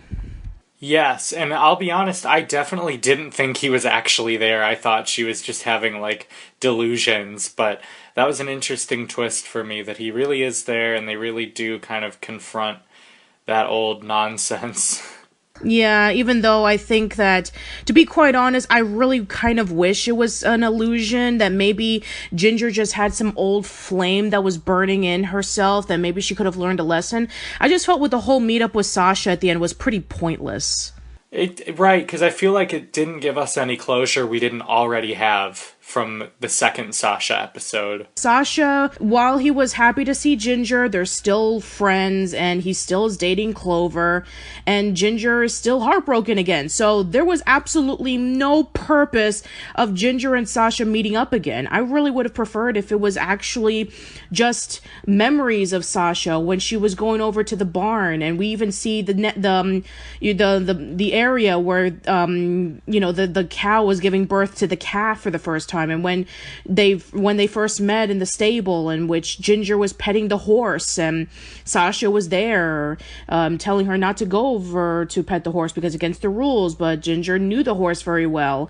So I would have thought that maybe those old memories would have been strong enough. I feel the whole show don't tell motif could have benefited for this Ginger plot. Yeah, I agree with that. It was kind of nice to have her, because she, being at Camp Caprice, made her think about Sasha. That makes sense. Having doubts about Darren, that also makes sense. But it was great to see Ginger reach the realization that, as she says, I didn't want Sasha as a boyfriend. What I wanted was those feelings I had when I first met him, which is one of the biggest truth bombs Ginger has dropped on this entire show. Anyway, so continuing on with the plot, so with Carl and Hoodsey, they want to purchase an air conditioner, and they're trying to save up money so they can be able to do that, and they do a whole bunch of things. They do various chores for, right before we discuss about that, I want to talk about the scene that we discussed about with the storyboard artists, that you have Carl sitting in the chair completely naked on the freezer, and Dr. Dave and Lois just walk in and just see them embarrassed. Yes, yeah, we finally get that scene that they talked about. Yeah, and the reason why Dr. Dave is there is because Carl let out fire ants in his apartment, and he has to stay with the Foutleys for a few days while the apartment gets fumigated. And it doesn't help much that Dr. Right. Dave's mother happens to show up as well, and things just get even more complicated, especially for Lois, who's just absolutely miserable. We even see Dr. Dave's mother, pouring a whole bunch of sugar into iced tea, and it's like 10 tablespoons of sugar, and even when she drinks it, she says, still too bitter, which I can assume that maybe it's not real sugar because, Lois is still on her diet and she still wants to stay fit for the wedding. So I take it that maybe it's kind of like a sugar substitute or something, which is why that she keeps adding sugar over and over again. Yeah, that would make sense. But yeah, I mean, just, oh my God, Dr. Dave's mother, she is something else. Yeah, I find her entertaining even though she's excessive. Oh God, especially when Lois approaches Dr. Dave's mom and she says, excuse me, ma'am, and then she says, no, please call me mom. And oh my God, that face was like this giant grin and the hair curled up. That was creepy. That creeped me out. Disturbing, yeah. Yeah. Eventually we have Carl, Hoodsey, and Dr. Dave's mother playing cards, and it still hasn't been decided about who was cheating, but because let's see, it was Dr. Dave's mom who has 4 kings, but then Hoodsy had a king, and so they're arguing about who was cheating. And the thing that shocked me the most is that, they were fighting, like wrestling, but Dr. Dave's mother bit Hoodsy's ear. Who is she, Mike Tyson to Evander Holyfield? Yeah, that was wild. She could get arrested for that. Totally. Yeah, she can get arrested for assaulting a young kid by biting his ear. Yeah, it's upsetting. Should not have been okay. Yeah, I couldn't believe that they put that in there. We even mentioned this before about how Sasha was clearly not in love with Ginger anymore, but it made it look like that because he has a letter attached to a bow, to an arrow, like Cupid. Yeah, he's just an idiot. Like, I think we can all agree on that he just does not think this stuff through. I mean, he even, of course, being a complete idiot that he is like, hey, I'm going to ask my ex-girlfriend to see if she wants to ride horses with me. It's like, oh, God, this is something that you see in a Disney movie. You don't want to do that. You don't want to toy around with a girl's heart.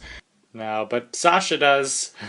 Oh, of course Sasha does, obviously, but but Ginger does the smart thing in which she's going to walk away from Sasha, even in the rain, knowing that this is absolutely awkward and wrong. And so then she starts feeling the affections of Darren again because she just wanted the emotions that she felt from Sasha during Summer of Camp Caprice, and which it's not there anymore. It's long past, which we already knew that from Ginger Solo. That's true. I'm just wondering, I guess it's tough because it's hard to do an episode about Camp Caprice and ignore Sasha.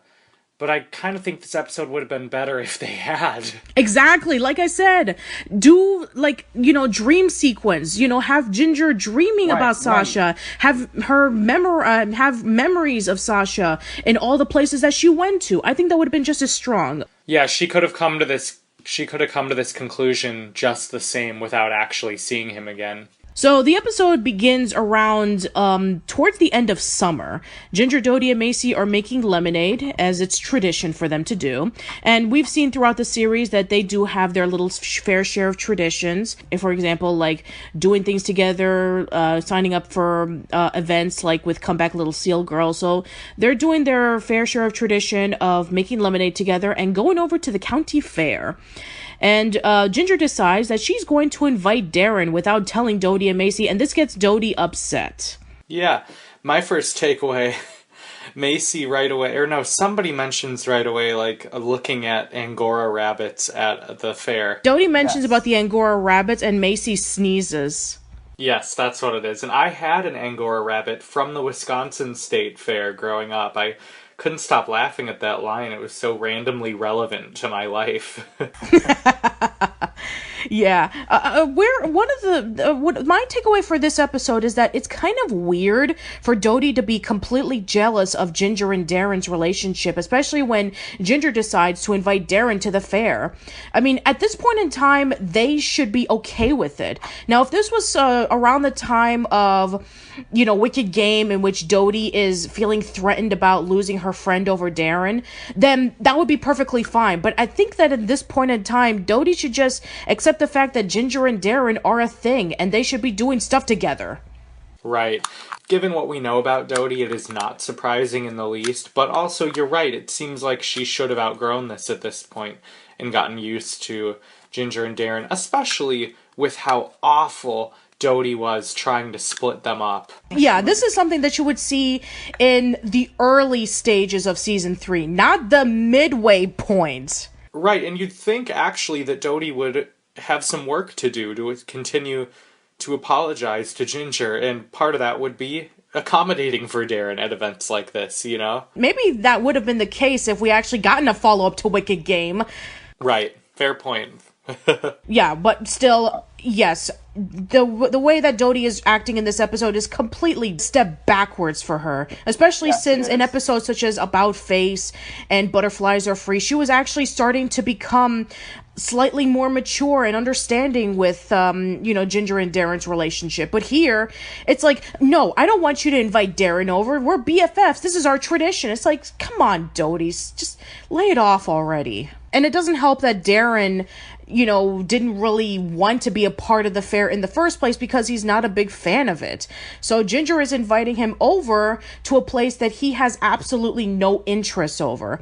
And this is the first time that we actually get to see Darren in person. Last time that we saw Darren after the events of Butterflies Are Free, in Heat Lightning, we just saw a picture of him with his long hair. Not only does he have the long hair, but he's bulked up now. Yeah, that was an interesting change for sure. Oh, also, just before we get off it, I wanted to make a comment. The funniest thing for me in this episode was Courtney at the fair looking at someone churning butter and saying, "Look at this ancient exercise equipment." She thinks that churning butter was exercise. Oh, it's hysterical. Yeah, what would be the ancient stairmaster? Walking up long stairs? The pyramids? The pyramids. Well, they do own 10% of a pyramid, so might as well. Continuing on, so yeah, once again, the both of the plots are integrated in this episode because Carl and Hoodsie are going to the fair as well, and the reason why is because they hear news from Dwayne's cousin that there's a two-headed horse at the oddity section. And they want to be able to explore it. And Carl wants to free it. He wants to free the animal because it is, he calls it a creature who is being seen and mocked of by its strange appearance. So he wants to set it free. And, we have liberating Carl in this episode as opposed to the scheming Carl that we've been seeing a few times at this point. So... I'm sorry, Kay, so we have another plot with Carl and Hoodsie involving with animals. That's true. I don't mind it. It's just a thing. Also, you mentioned Dwayne's cousin. Dwayne, I think I've decided, is my favorite character in the show and probably my favorite Nicktoon. I'm only slightly kidding. Or favorite Nicktoon character, I mean. Courtney is just so mesmerized at everything that's going on, which, of course, it really aligns with Courtney's character because she's always curious about everything. We can assume that she's never been to a state fair in her life, so she's looking at everything. She's going over to the petting area. She's seen the people making quilts, and she wants to get her pictures with her friends at the t-shirt area. So everything around her is just so incredibly magical. While Darren is absolutely miserable. He hates the aroma of the barn. He is completely bored when they're making the quilts. He just wants to ride on the rides, and he wants to have pizza and a whole bunch of snack foods. And Ginger's like, no, this is the way we have to do it. We have to do it this way because it's tradition. And here's the thing. I'm completely not agreeing with Ginger's attitude in this episode because... if you're bringing somebody for the first time and if they want to do various things, then you should let them do that thing. Like, for example, about a month ago, I went to Disney World with my friend Chris. And even though Chris has been to Disneyland, he's never been to Disney World. And throughout the entire time, if he wanted to do something, I let him do it. We went there together.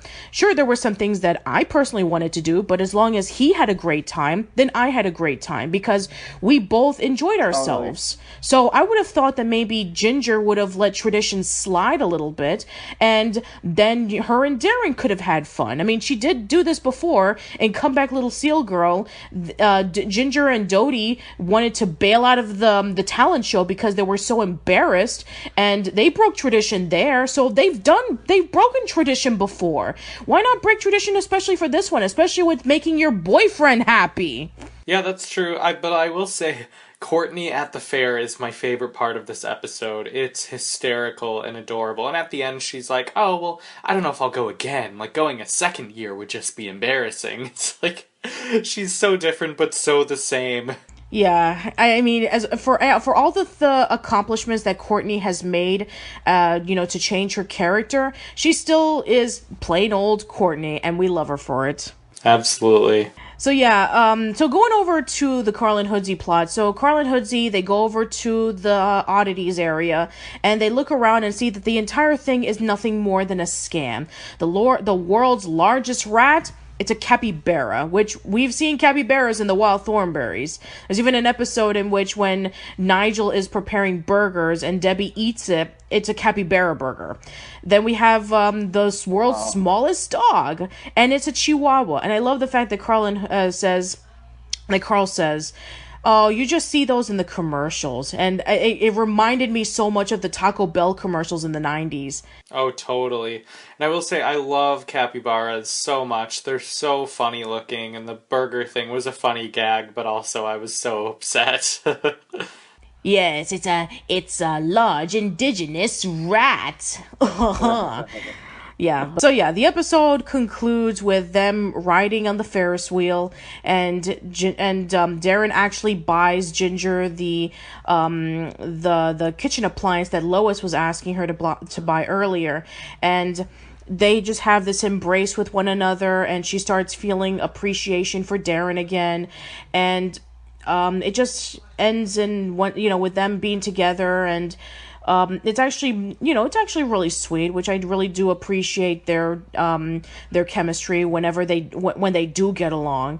I guess that's pretty much it, unless you have anything to say. Yeah, just my last thought is that this episode is definitely Ginger and Darren exiting the honeymoon phase, and I think becoming, hopefully will come out stronger because of it. They sort of, like you were saying, they don't have a ton in common, and they're realizing that, and that's an important thing for both of them to learn at this point in their lives. So I'll be interested to see how that turns out going forward. Oh yeah, and especially in the next coming weeks when we'll discover that their relationship will definitely be pushed on the line. Yeah, 100%. All right, this episode, there's a lot of change here with Carl entering middle school, Ginger entering high school, or I guess continuing high school. Well, no, she's starting off. This is her first day. That's right, yeah. So we're out of summer, we're into high school, and I just want to first talk about this Carl thing, because, God, that is so messed up what his teacher does. Basically convinces him he has 48 hours to live, and Carl buys it. Right before we discuss about both of these plots, I want to talk about the intro montage. Oh, yeah. Oh my God, yeah, it was incredible. I really enjoyed it. Perfect way to segue into high school. Yeah, and something that I've never noticed until rewatching this episode today was that when they stop and they show like the little intro with the credits, they're actually saying the names of the people. Oh. Yeah, like when you have like, created by Emily Kapnick, it says like Emily, and then when you see like directed by Mark Grizzly, it's like directed by Mark, and then you have the showrunners by Kate and Eryk. You says like Kate and Eryk. The only thing that hasn't been said was the title, which is Stuff Will Kill Ya. That is completely silent, but I never noticed that. I never noticed that during the whole techno song, and every time that they showed the credits to the people behind this episode, they're actually saying the names. Right, yeah, that's nuts. I loved it. I thought it was a great way to segue into high school. And yeah, the middle school segue isn't quite as glamorous. They're just kind of there suddenly. Yeah, so I guess we can start things off with Ginger's first day at Lucky High. So her class schedule is completely changed, and she's wandering around completely confused, not knowing what to do, until she looks and realizes that her first teacher on her schedule is Miss Zorski, and she's assuming that, hey, Miss Zorski must have transferred between middle and high school.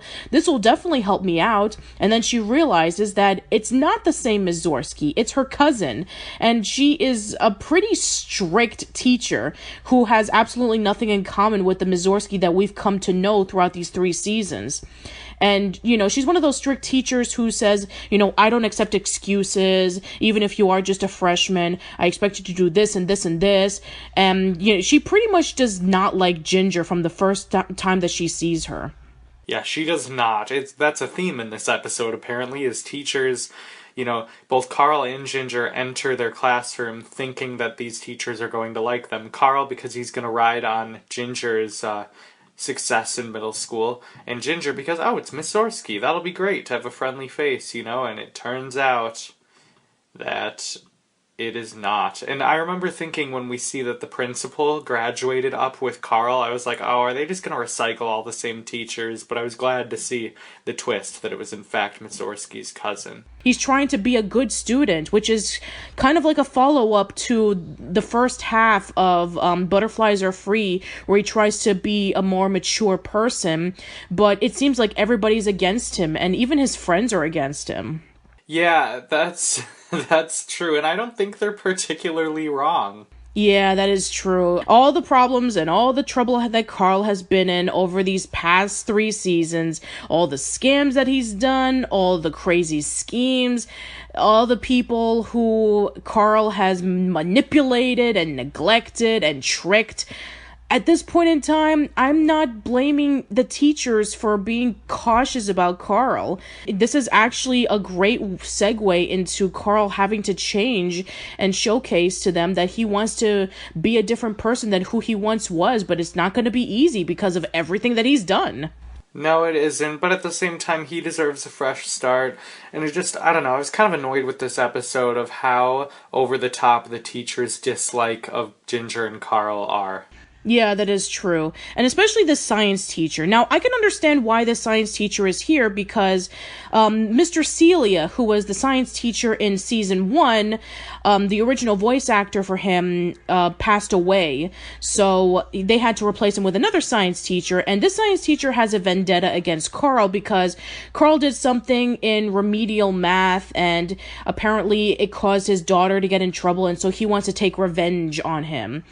So he decides to make up a lie saying that he hid something in the that he had something in his science closet that was completely deadly, and that whoever touched it, they only have 48 hours to live, and Carl is absolutely frightened, and he wants to make the 48 hours the best that he can right before he dies. Ugh. Yeah, it's really rough, and I know I'm getting ahead of myself, but I was so satisfied by Lois's just tearing him apart at the end of the episode. I thought that was so wonderful. Yeah, well, we all root for Lois because she's an amazing mom as she always is. Yeah, so with Ginger, she becomes incredibly overwhelmed with high school. All the homework assignments that she's giving, all the assignments that she has to do. And she pretty much just crashes when she's at the bathroom. She's wondering, how am I going to do this? And then she overhears 2 high school girls talking about the Mocha Loca Frothinator, which is an espresso that the girls drink so that they can be able to keep themselves peppy. And they can be able to keep up with all the schoolwork that they're given. And so she goes over to the local, not Starbucks, coffee shop. And she asks for the Mocha Loca Frothinator, and she just completely goes incredibly quick, and she's in this huge caffeine buzz with clearing out Lois and Carl's dinner even though they haven't eaten, constantly doing homework really, really quickly. Even the music is playing along to the fact that Ginger is writing her homework super fast, and she even talks super fast. When the phone is ringing, she assumes it's Darren and she talks to him, but it's actually Dodie, and she has this shocked look in her face. And then the music starts slowing down while Ginger starts slowing down that it's midnight and she's exhausted. Yes. It's an interesting look into... what I thought this episode did a great job of doing was capturing the stress on high school students and just the pressure and the intensity of, I have to do this, I have to get into a good college, I have to do this program, I have to do this and that. And yeah, some students end up turning to, sometimes it's coffee, sometimes it's, more serious drugs, and I thought this episode did a great job of handling that. Yeah, absolutely. It did a great job showcasing what addiction can do to a young person. And I guess when we were discussing about last week about that fact that Nickelodeon no longer was airing As Told by Ginger episodes, with one of the rumors stating that the series becomes a lot more dramatic throughout this point in time, I guess episodes like this doesn't help much. I mean, with Hey Arnold, with the fact that, Helga's mom is taking smoothies, Chocolate Boy is eating chocolate. It was an underline of, Miriam is drinking alcohol. Chocolate Boy's addiction to chocolate is the same as taking drugs. But no, in this episode, Ginger's drinking coffee and she's becoming addicted to it. Yes, she is, and she becomes pretty insufferable as a result of it. Yeah, I just love the scene in which when Ginger is talking really fast in front of Dodie and Macy, and they're just looking at her incredibly shocked by what Ginger has become. I even love the fact that Macy says, "You're wearing the same clothes as you're wearing yesterday," which if it was like any other cartoon, it wouldn't even come to pass because they pretty much wear the same clothes in every episode. But I just love that little touch that in almost every episode of A Show by Ginger, they always change their clothes. Yeah, I think it's great. It does certainly help. I see why other cartoons do have a uniform, so to speak, so that we always kind of see the character in a similar way. It makes sense, but I like the costume diversity. Yeah, and we talked about this with Eryk Casemiro a long time ago about how he wanted the characters to change their clothes because girls should have a different wardrobe and people change, so that means clothes should change. So with that, I thought it was a really nice touch that they were able to acknowledge that. One of the things I want to mention right before we discuss about this episode is that it is a continuation from Stuff Will Kill Ya. This will be a reoccurring thing in which some of these episodes are going to be continuing off from the previous episode. We'll be discussing about that in the next couple of weeks with another episode. This is actually a really nice starting point, and yeah, let's get started. So, yes, the episode begins with Ginger daydreaming about Darren and her's conversation about that she is being invited over to Darren's very first football game. And Darren saying, "If you love and care about me, then you'll go to the football game." And Ginger's not really excited about going, but she knows that she has to go so that she can see her boyfriend perform in his very first game. But things do not go very well because Ms. Zorsky gives Ginger detention for sleeping during her test that we talked about in last week's episode. Yeah, it almost feels like a two-parter in some ways. Yeah, now Ginger has to go to all-day detention, and now she's conflicted on the fact that she's going to be there and she's not going to see Darren perform in his very first football game. And so, wondering about what she's going to do, Dodie and Macy have an idea about that Dodie should dress up as Ginger. She has a ginger wig, and we even see a little flashback segment in which Dodie dresses up as Ginger and plays copper color ponies on a guitar. Oh, it's so funny. That cracked me up. Me too, because it's like, why on earth would she have been doing that? Like, was it just for fun? And that's part of the joke, is it's so absurd. Yeah, it's not like I have a pair of glasses and I go around saying, "Hi, I'm Casey, insert music reference, go Cubs." Or do you? Now I'm not so sure. I don't. I do have prop glasses, but it's not for that. It's actually for when I have to play my serious self, and when I do, segments about, should we say goodbye to Halcyon Days? So, no, I do not go around pretending that I'm Casey. Yeah, it's just so absurd. It caught me off guard. It was so funny. And Dodie, of all people, being the one to dress up. I mean, I wouldn't be surprised if she did that for Courtney, but for Ginger? Really? Just bizarre, yeah. That's so great. Now it makes me think about, when Aspen was singing the Camp Capri song, I'm like, maybe I should have had her sing Copper Color Ponies. Right, yeah, I had the same thought. It was like, oh, maybe we should have heard Aspen sing as Ginger, some like Orphan Black kind of thing. Oh my god. Anyway, so okay, where were we? Oh yeah. High school has been so brutal for Ginger right from the get-go. It's like she was so optimistic, so ready to reinvent herself, and everything kind of comes crashing down right away. Oh yeah, absolutely. High school does not start off great for Ginger. First, her class gets completely rescheduled. Then she meets up with Ms. Zorsky, who completely is against her. And now she has detention.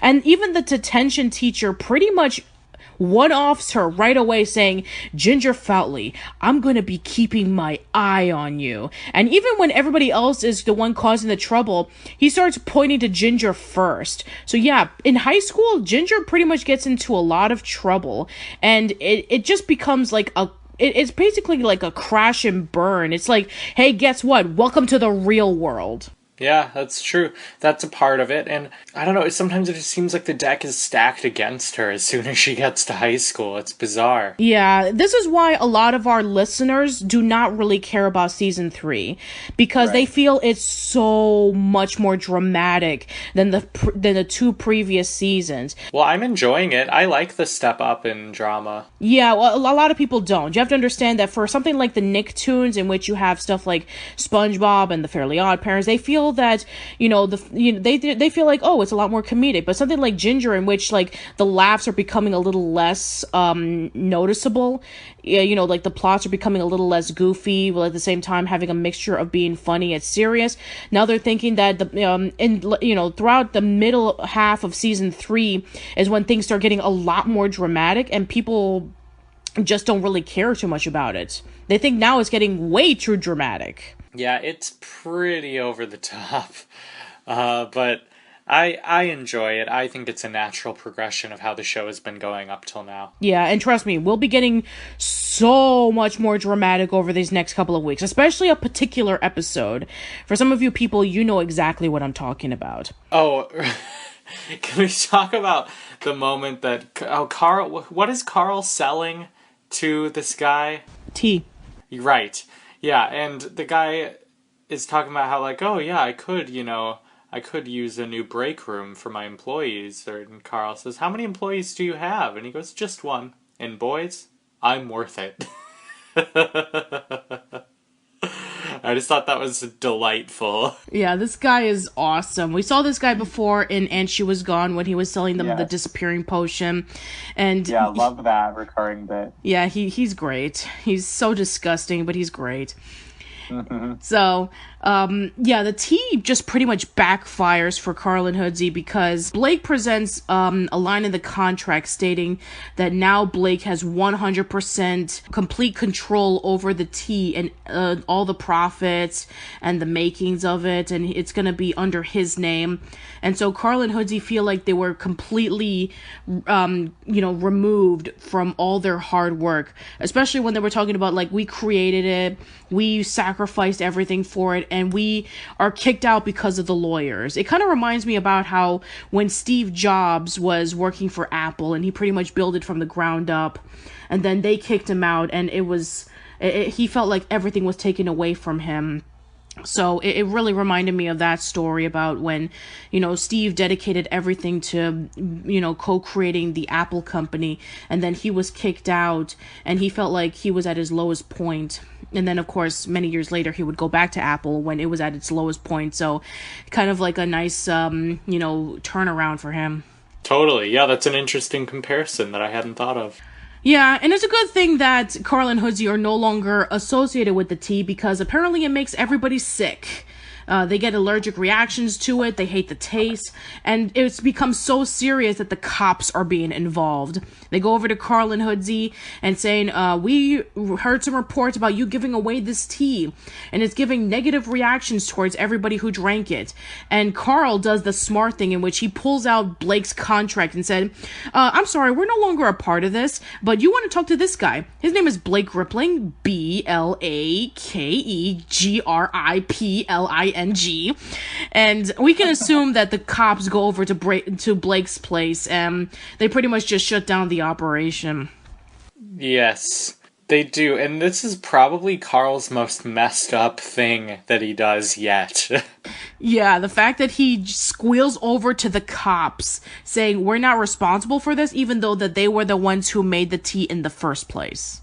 Yeah, and I just mean the making of it and serving it was really just morally bankrupt. I know. Yeah, this is the classic scheming, manipulative Carl that we've come to know.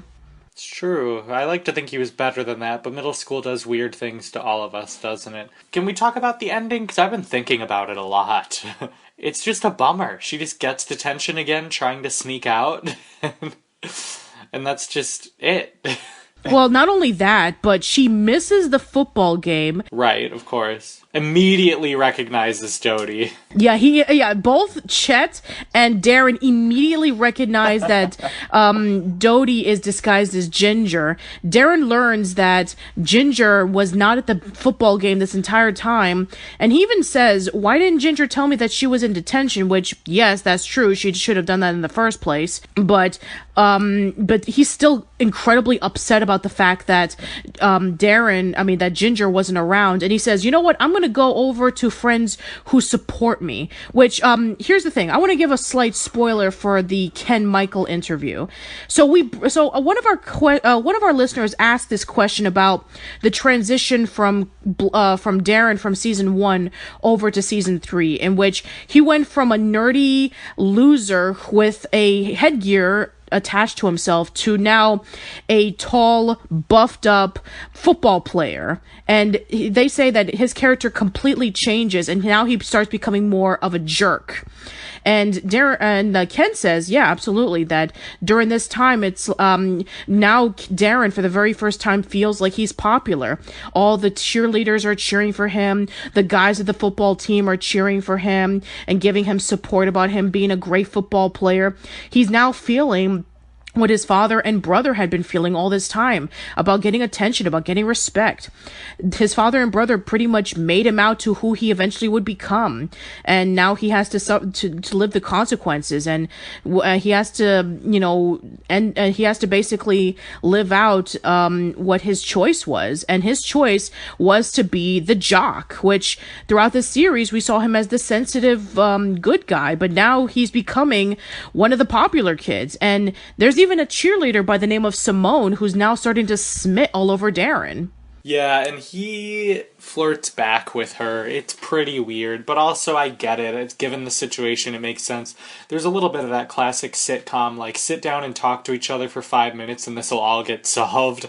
But, Dodie does get to explain it to him, and he's still a little mad, and rightfully so. And she should have just told him. Like you said, there's no reason why she shouldn't have. Honesty is always the best policy, full stop. Here's how I feel about the drama in the second half of season 3. I love it, but because the end of the show was coming, it feels out of nowhere, rushed, and random. And I feel like, and that's not like Emily's fault, she didn't ask for the show to get canceled, but I just wish they'd had more time. If the show spent half the time in middle school, half the time in high school, I feel like they could have worked into all this drama, but instead it's like innocent middle school lives, and then suddenly it's like cheating and letters and secrets, and it's a little, the tonal shift is pretty abrupt for me. Yeah, and this is the exact reaction that everybody has said when it comes to looking back on the second half of season 3.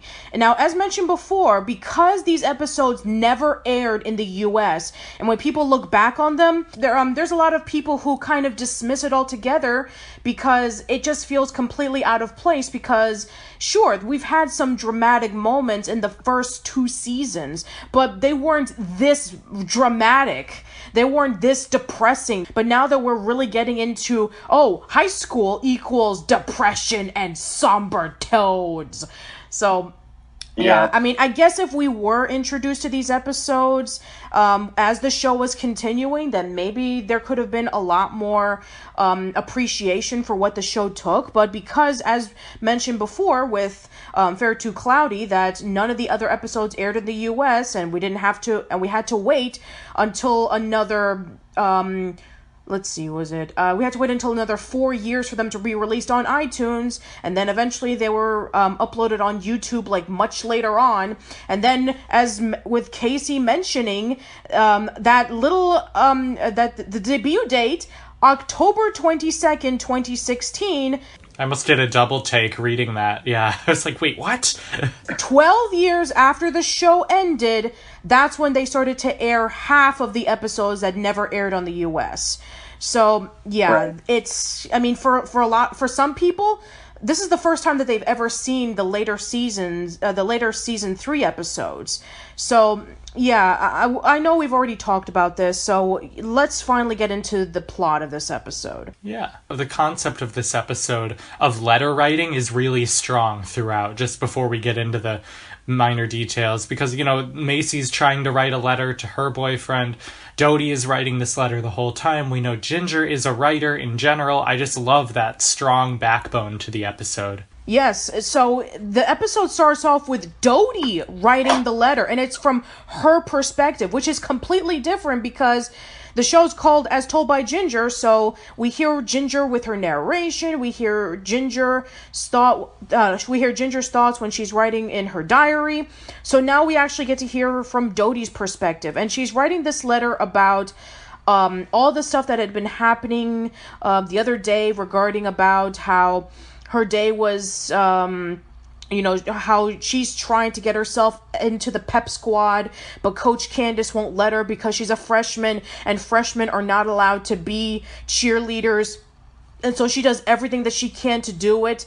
And she decides that one of the first things that she's going to do is that she's going to cook delicious low-carb foods for Coach Candace to see if she can be able to have at least maybe some good graces with her. So essentially, Dodie is becoming a kiss-up.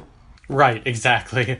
Yeah, and Dodie as narrator throughout this episode is a really interesting development, like you said. Not only Dodie writing the letter, but Dodie sort of guiding the plot of the episode was really refreshing for me. Oh, absolutely. It was refreshing, considering that Ginger's the one who does the narrations on a few episodes, and seeing Ginger writing in her diary. So it's actually nice to see somebody else taking the helm. The issue of moving in this episode, I expected it to be a much bigger deal than it was, but so Lois proposes to Ginger and Carl that, well, we're going to have to move. We want a bigger house. And they're marrying into more money now. And I thought, oh no, their kids are going to put up a stink. It's going to be hard for Ginger and especially for Carl. But I think we really see that they've both moved on to new parts of their lives. Carl to middle school and Ginger to high school. They're both trying to act older than they are. They're pretty unfazed by this. It's like they've just completely moved on in their lives. And they're like, well, okay. That's actually pretty interesting because they've known about this house their entire lives. It was their childhood home. They grew up there. They've had all their traditions over there. But as we've seen throughout the season, throughout the series, it's not exactly a great house. It's always breaking down. There's not enough space, and they had to work around the limitations of it. But now, I guess, just like you were saying before, they've pretty much moved on.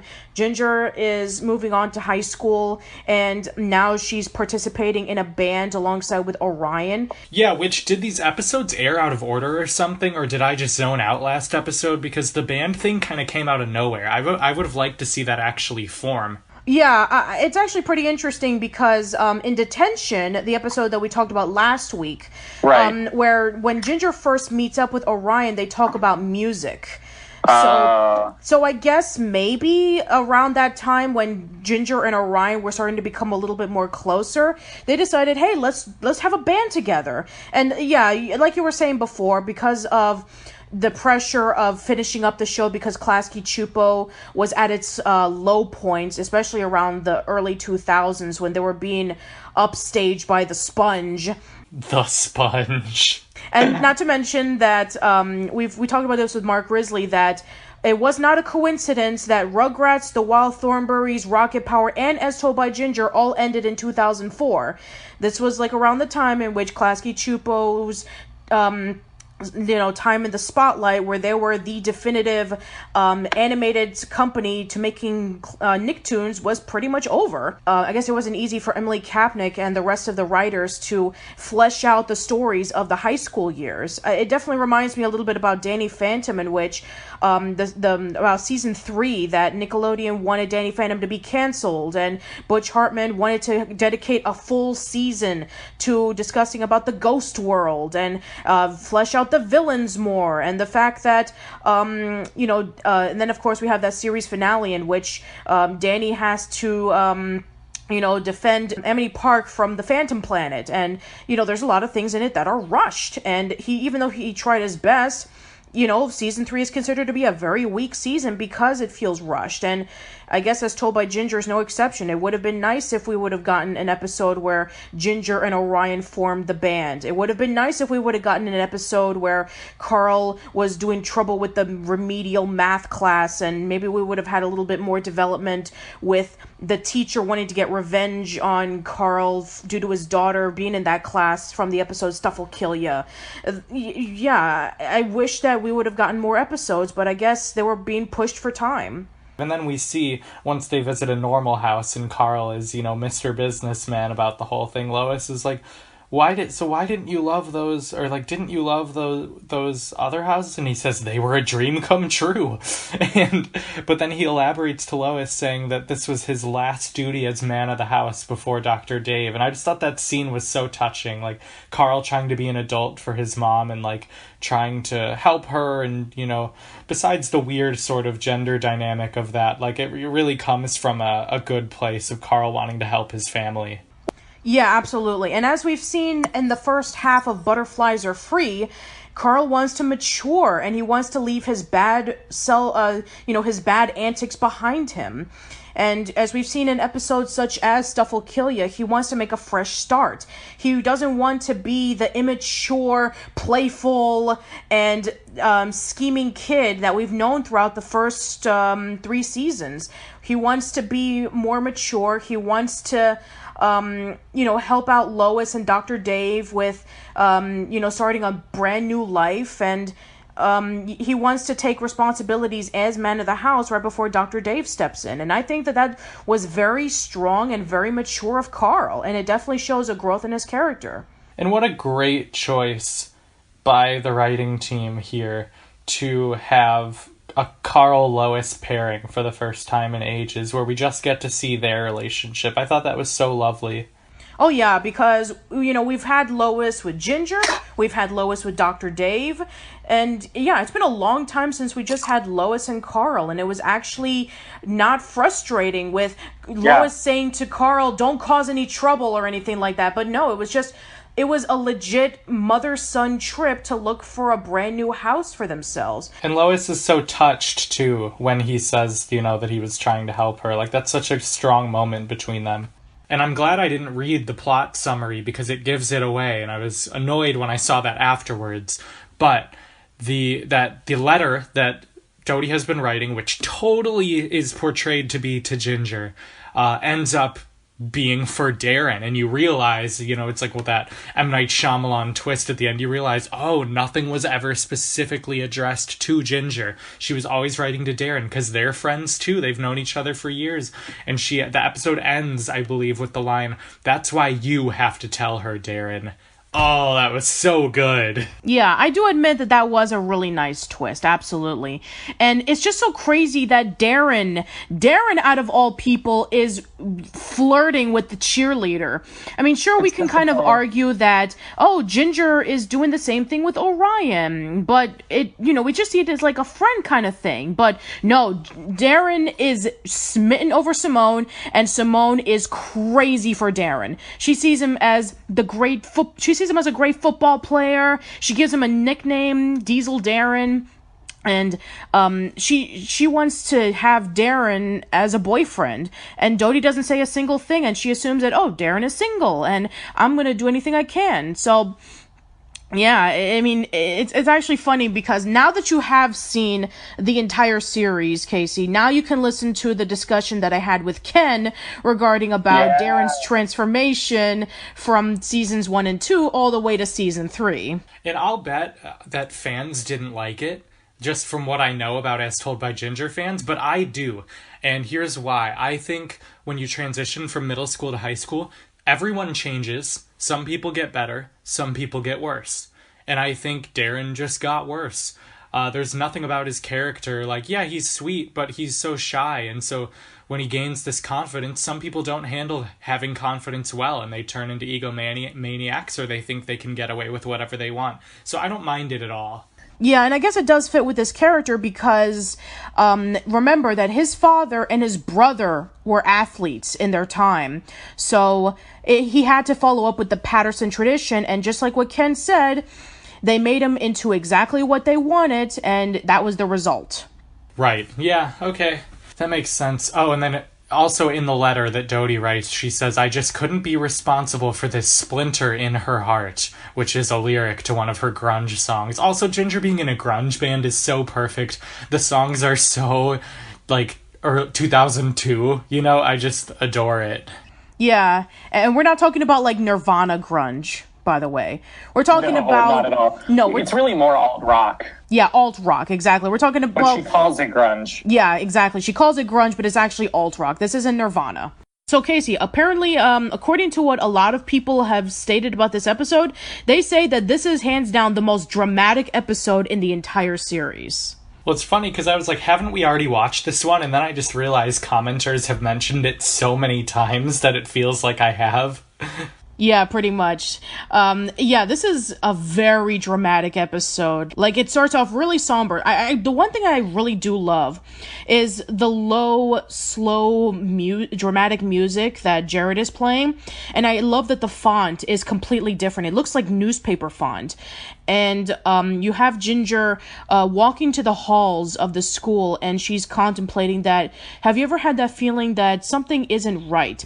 You can't really pinpoint it, even if it's staring right in front of you, that something feels completely off. And then while she's walking, Simone is walking on the other side of the hall.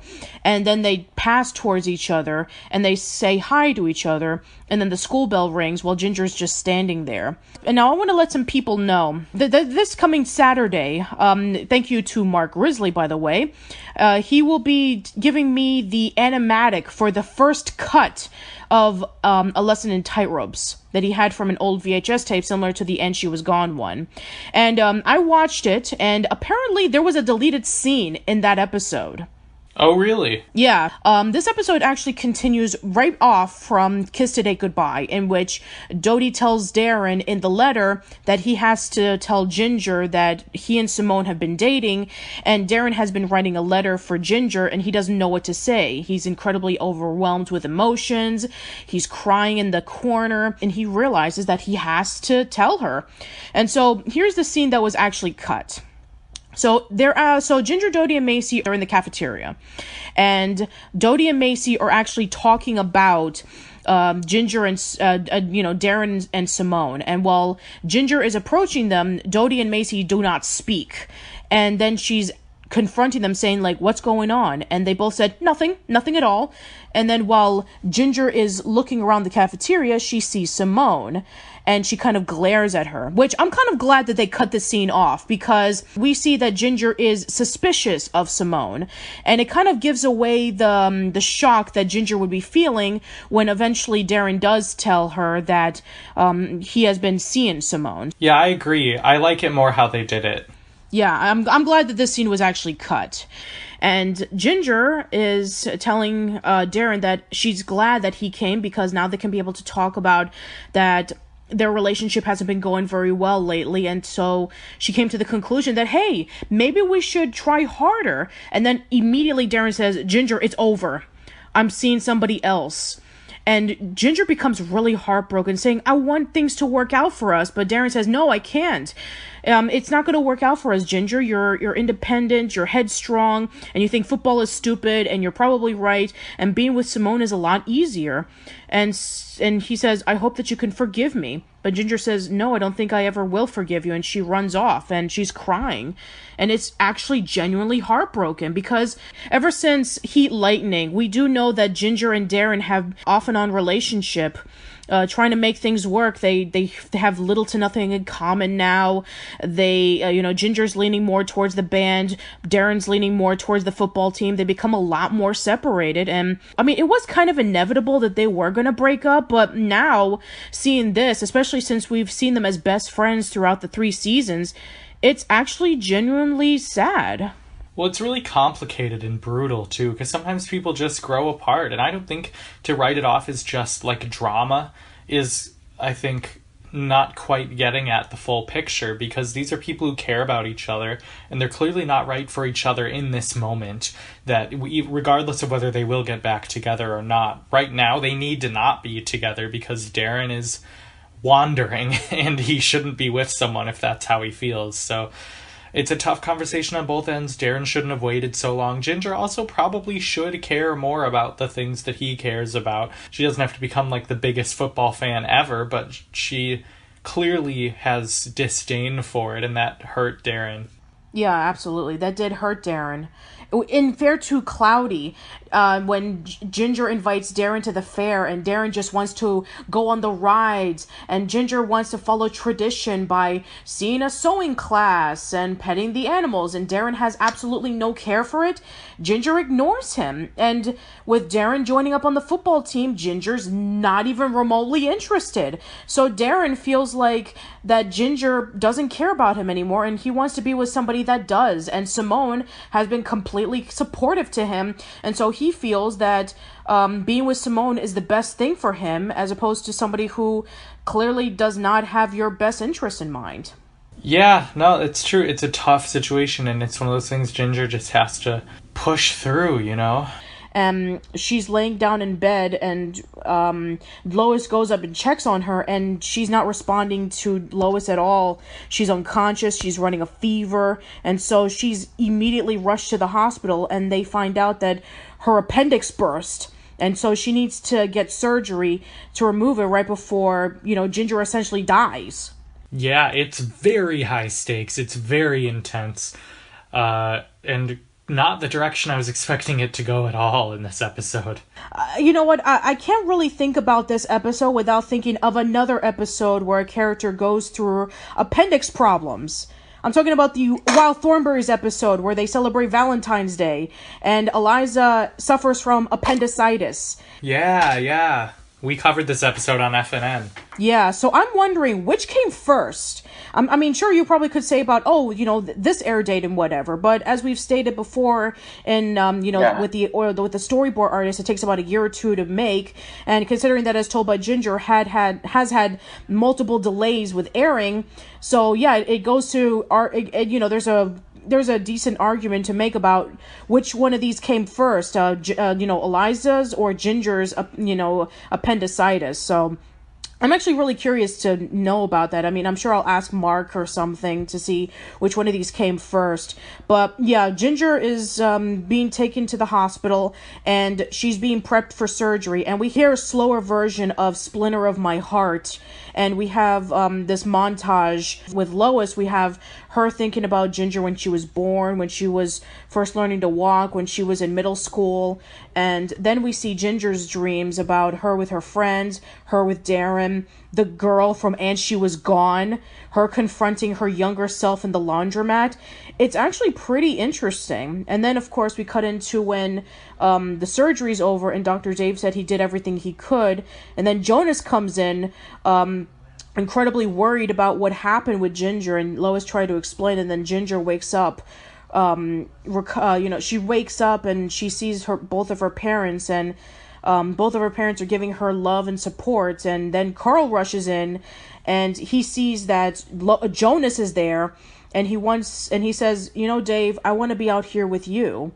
Yeah, it's nice, it's intense, but this is sort of a family in crisis moment where you really, for the first time, get to see Lois, Dr. Dave, Carl, and Ginger as a family unit. Yeah, which we haven't seen in a while. I don't think we've seen this since an Even Stephen Holiday special. Right. Yeah, and even that is kind of different because he hasn't proposed yet. That is true, yeah. So things get really complicated, especially in the scene in which when Jonas comes to the hospital for the second time and he gives her the sunflowers, which are Ginger's favorite, which we learned in Hello Stranger. And then they start talking about Ginger, and they said about how much they care for her. And with Dr. Dave saying, I really care for this family. I love them dearly. And then Jonas says, so do I. And then he tells Dr. Dave, you're a better man than even I could have been. And we've talked about Jonas before, about how he's been so distant in the kids' lives, and how he didn't call them back, how he didn't write to them. And there's been a lot of moments in which he, portrays himself as pretty pathetic, but then there's some moments like Butterflies Are Free in which he can give some really good advice. And as we'll discuss about in a much later episode, his situation's actually pretty sad. Yeah. No, it very much is. And yeah, we have a lot of time to unpack that in the coming episodes. But one line I want to highlight, while Carl goes into like a prayer room in the hospital and he emerges and Lois says, "Carl, I thought you were an atheist." And he said, "I needed a word with the big guy." That whole exchange cracked me up. Yeah, I mean, I guess sometimes atheists, they feel like something is just so overpowering that they need somebody, they need a higher up to talk to. Right, and just the gall of Nickelodeon to have that announced. This show, like, imagine the show airing in like the Bible Belt, and some parents would not be too keen on having a kid atheist character. Yeah, that is true. I mean, even in All Grown Up, I think I remember a scene in which when Lil and Chucky were talking about something like that, in which, don't worry about it, Chucky, I'm sure that God will be able to help you. And then Chucky says, "Oh, well, I don't really know him other than, him being a burning bush guy," which he confused God with Moses, which I guess I could understand that, but... Yeah, I think that this one is actually played out a lot better because it actually is a little bit more dramatic, and it actually does make a lot of sense in the long run, because I think Carl has mentioned God at least once or twice before, but kind of like saying he sometimes the big guy really ticks me off, sometimes giving Gripling some things that he shouldn't, that he doesn't really deserve. So, and he must believe in the paranormal given the fact that he sees Maud again. That is true, exactly. Like, he has evidence with his own eyes. Yeah, pretty much. So, and of course, we going back into continuity from Stuff Will Kill Ya, in which Lois has a cup of coffee, and Carl says, "I thought so. All this stress is making you go back to your old habits." And then Lois says, "Oh, it's for the man of the hour." And then Carl says, "But Dr. Dave doesn't drink coffee." He's like, "No, silly, it's for your father." And then Carl gets really upset that Jonas is the one getting all the praise when Dr. Dave has been literally saved Ginger's life from her appendix bursting. And yeah. I mean, of course, we've already discussed about in episodes such as an even Stephen Holiday special that I understand why Carl is very upset about Jonas, because he wasn't around in his life and he doesn't see him as a father. He pretty much sees him as a complete stranger. So now that Jonas has become more involved in Ginger's life because because of her appendix burst, Carl is afraid that, oh man, Jonas is going to try to, she's going to try to see if he can get Lois back together and get rid of Dr. Dave, and he's really concerned about that. Yes, and I think the scene between Dr. Dave and Jonas is one of the most powerful in the show. It's subtle, but they're awkward, they don't really know what to say to each other, and Dr. Dave says, "I love them, all of them." I got chills on that line. Like, what a good man, what a great thing to say in that situation. Oh yeah, I mean, it could have been so much more awkward, which we'll talk about in a few weeks, by the way. Oh, yep, that's coming. Have Ginger seen Darren's letter in the trash can, and so she reads it, but the letter is incomplete, and she's wondering why didn't Darren finish the letter, and then the trash lady says, but it was finished, it just doesn't have an ending. Yeah, I thought that was a nice thought.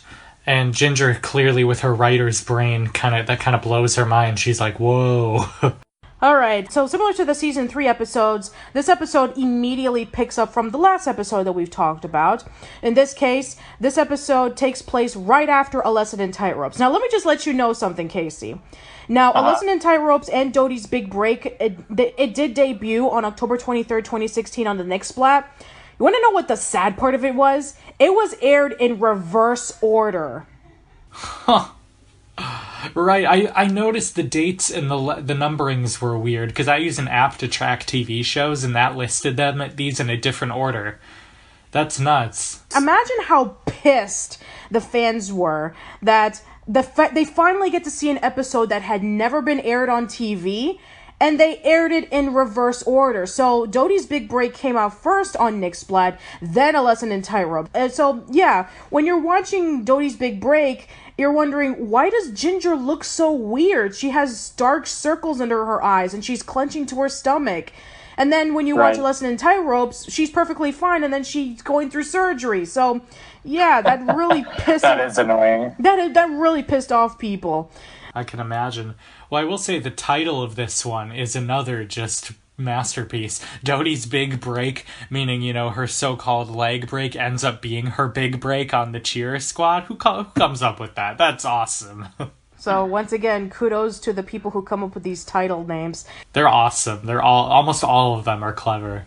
So, the episode does begin with Ginger, you know, from, coming back to Lucky High after recovering from surgery in the episode A Lesson in Tightropes. And she looks really tired and she looks really weak, but she has to persist in continuing with her classes. And then we see Dodie coming in wearing a gopher suit because she has been promoted as the Pep Squad's official mascot, which I want to call something. You see, the mascot for the schools have always been a goat. Why gophers? Yeah, I think it's kind of fun. Like, so few schools, well, there's the Golden Gophers, the University of Minnesota, but other than that, I can't think of any other Gophers. It's very unique. That is true, and I guess goats have been used in, as other mascots for things. I mean, the Fairly Odd Parents, their main mascot is a goat. Well, that's because they love that goat. He's the mayor for a bit, isn't he? Yeah, for some reason, Nickelodeon loves their goats. Right. Well, and Dodie being so into being the mascot is hilarious, because I thought she would be mortified, but she just sees it as her way in. Yeah, considering that in Kiss Today Goodbye, where she has to cook, Coach Candace's low-carb, high-protein meals, and she has to wash all the sweaters from the cheerleaders, I guess a gopher is definitely a step up. So yeah, now Dodie is really excited on becoming the gopher mascot because she thinks this will be a one-way step closer to being an official Pep Squad member. We see the gopher head being hung, and we see flowers all over, and Dodie's name is there, and I'm thinking, is Dodie dead? Yeah, that was my thought with Ginger in the appendix too. I was like, oh geez, is she? Yeah, I mean, I don't know. What is it with, these two episodes almost killing off their characters? Yeah, totally. So, yeah, but no, Dodie's okay. I know for some of the haters are thinking, damn it! But no, Dodie's fine. She just broke her leg and she's in a wheelchair. And all of the cheerleaders are being supportive to her. They're helping her out. They're her friends. And Ginger and Macy are being pushed into the sidelines. Ginger wants to talk to Dodie about if she's doing okay, but she has to go through walls of cheerleaders just so she can get at least a message across, which I love the example that Macy gives. It's like trying to peel an artichoke. You're just going through layers. Yeah, it really does. And when they do bust her, they see her doing like handstands or something.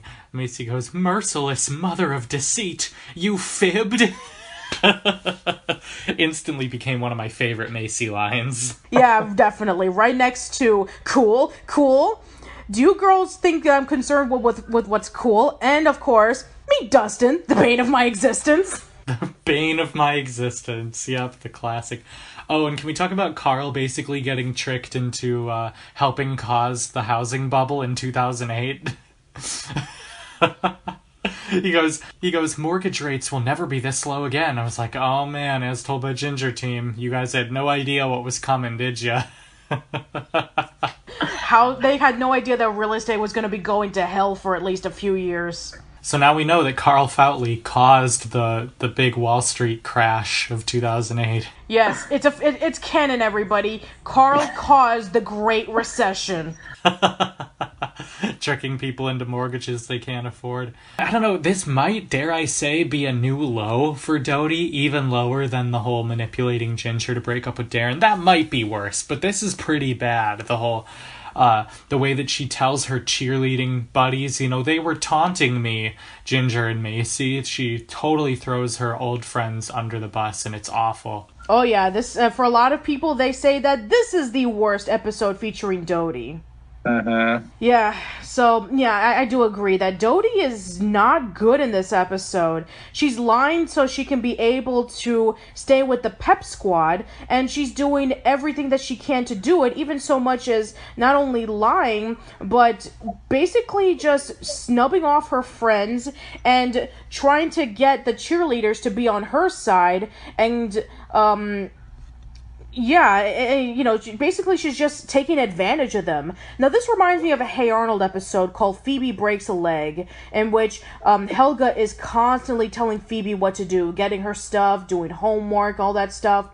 And Phoebe, she does break her leg, and Helga has been treating her really nicely, saying, "Oh, Phoebe, let me get that for you. Here, Phoebe, I got you your lunch. Here, Phoebe, I have your books for you." And then when her leg, when her leg does recover, she decides that she's going to play around with, she decides to get her old cast back, and she decides that she's going to fake breaking her leg because she wants to continue having more, she wants to have Helga continue to do nice things for her, because she was constantly doing these things for Helga and she never really got appreciated, which, I mean, for Phoebe, I can completely understand, because Helga can be really pushy.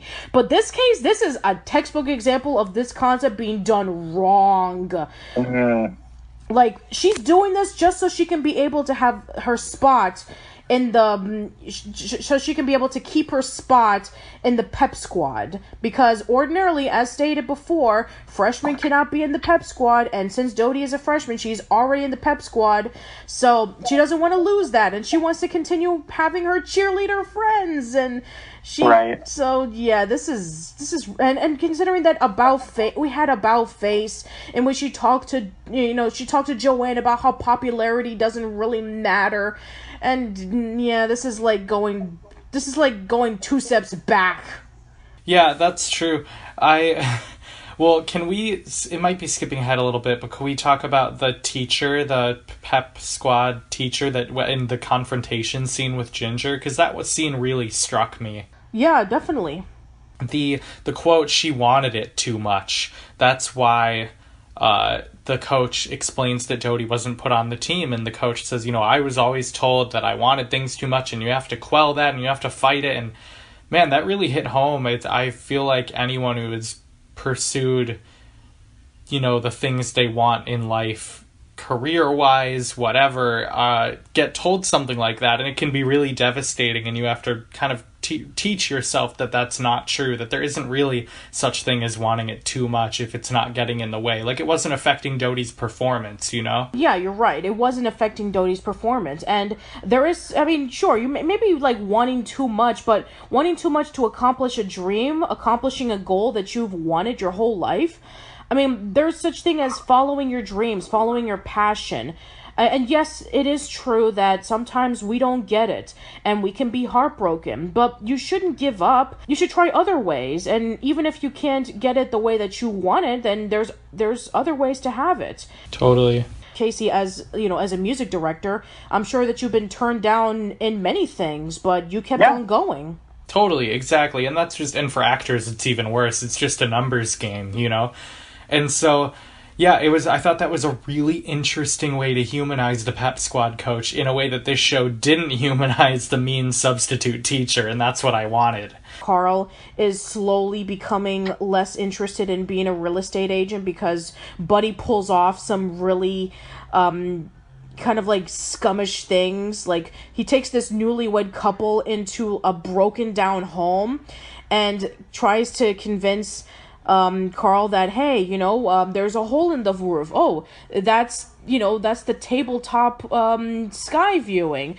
Oh, but wait a minute, there's a swamp in the backyard. Oh, well, that's aquatic atmosphere or whatever. So, he's trying to twist off these negatives into something positive, which it really isn't. It's really scummy.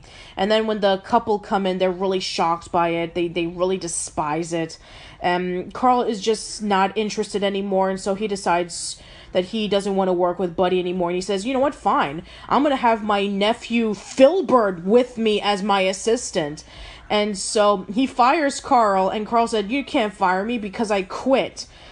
And so he decides to go back with Hoodsy at the hospital, and they're just helping out with the patients. And I even love the fact that, Carl is kind of like offhandedly saying like, what kind of name is Filbert? Which again reminds me of, Filbert from Rocco's Modern Life. We just did our Rocco's on FNN, our Rocco's special, and I love Filbert so much. And so as soon as they said that name, I was like, oh, it's Filbert, yes! Can you imagine if it had been a crossover? Just a talking turtle. I don't know. Yeah, it was a stretch for Rugrats and the Wild Thornberrys, but yeah, it would be an even bigger stretch for Rocco's Modern Life to cross over with As Told by Ginger. That would have been really weird. Holy crap, this episode. Oh god, out of all the episodes in season 3, I was definitely not looking forward to watching this one. Right. I was so excited because a music budget being slashed for football is a really interesting concept, one that I can get behind and one that I was excited for it to go there. And in a way it does. I think Ginger voices what my concerns are about funding for the arts and about how it's kind of a funny but upsetting because it's true concept that the football players getting new sweat-proof uniforms is more important than having a band program. Like, it's so egregious and schools have gotten away with worse. So this episode was kind of depressing for me as someone who cares deeply about arts education. Yeah, and it's even more depressing for me that we have yet another episode where Ginger is involved with a cause to help out the school, but it ends up becoming completely bad, and she doesn't listen to reason on it. Yeah, she kind of has like a reverse Midas touch when it comes to school causes, doesn't she? Yeah, so this episode reminded me of sibling revelry, and you know how much I feel about that. So yeah, let's get this over with. We get Courtney back. That's a good way to start. Unfortunately, Courtney's treated like crap in this episode. She really is. Yeah, jeez. Yeah, and this is another reason why a lot of people don't like season 3, is because for a lot of people who are huge Courtney fans, Courtney gets the shaft, and it doesn't end up well when she's talking to her mom on her cell phone in the bathroom, and the cheerleaders decide to take, they decide that, they weren't going to be talked down by a freshman. And of course, it doesn't really help much that, Courtney is saying that one of the cheerleaders' cheekbones looks nice, but then her nose looks really large or something. And so they decide that they were going to grab her $2,000 cell phone and throw it in the toilet. And then they hear her other cell phone ring and they throw that into the toilet. And then they shove her into the garbage can and roll it away, which is definitely giving me the Hey Arnold Longest Monday episode vibes, in which 4th graders are being shoved into the trash by the 5th graders. Wow. Yeah, that's specific. Well, yeah, this episode, and like you said, with the title Battle of the Bands, I really was expecting something different from this episode. I was expecting, like, the Jimmy Neutron Battle of the Bands. Yeah, exactly. Like, I mean, like, Battle of the Bands. I assume that, hey, maybe Ginger and Orion are gonna be competing against other bands from other schools. Wouldn't that be awesome? But no, it sucks. And I was confused at first, and then I was like, oh, I get it. It's a band battle, and it seems like a missed opportunity with Ginger being, in band. Like, what does this episode do, right? So it's the third to last episode of the show. It doesn't really do much of anything in terms of character development. I guess it develops the community a little bit. We get to see where their high school's priorities truly lie, and we get to see the Ginger Darren they kind of come together by the end in a way that, Darren shows a gesture of goodwill, but up until that point, Darren's really just kind of awful. Yeah, Darren is really awful in this episode. He goes against Ginger, wanting to keep the uniforms, does everything from making announcements and calling out to people saying, hey, we're giving away low-fat smoothies. Check out the assembly group right after school, and you can be able to see me perform in these stay-resistant uniforms. He's using his popularity to get back at Ginger, and we've already established in many times throughout the discussion portion of the second half of season 3 that Ginger's having a really tough time in high school, and she's seen by the teachers as this slacker who gets into a lot of trouble, and she doesn't really have a lot of new friends outside of Orion, so pretty much not a lot of people know about Ginger. And when she's trying to convince everybody to sign off these the signatures for the band, she only gets like a handful of signatures. Meanwhile, with Darren, who's already gained popularity from being on the football team and going out with a cheerleader, he already has the higher up. He's acting like a complete jerk throughout this episode, and dare I say it, he's actually pretty unlikable. Yeah, he absolutely is, and it was nice to see a little bit of old Darren at the end when he says, they were kind of itchy if you ask me. Besides, they were tearing the school apart. To me, that's the admittance that Darren shut this whole thing down. But it sucks that it took a football player. And there's some, maybe it isn't, I don't know, it feels like there's some sexism in there inherently too, that once Darren didn't want them, it was all fine, but when Ginger raised a fuss, no one cared. I felt that the ending was a complete cop-out. Right, it kind of is. Because what changes? What makes him decide? We don't really see any introspection or anything that makes him think, maybe I should stop being awful to my childhood best friend and, until recently, my girlfriend. Yeah, it doesn't really make a lot of sense in the long run. I guess he decided to do it as maybe trying to keep the peace, but nowhere in the episode was he at the least hinting on that.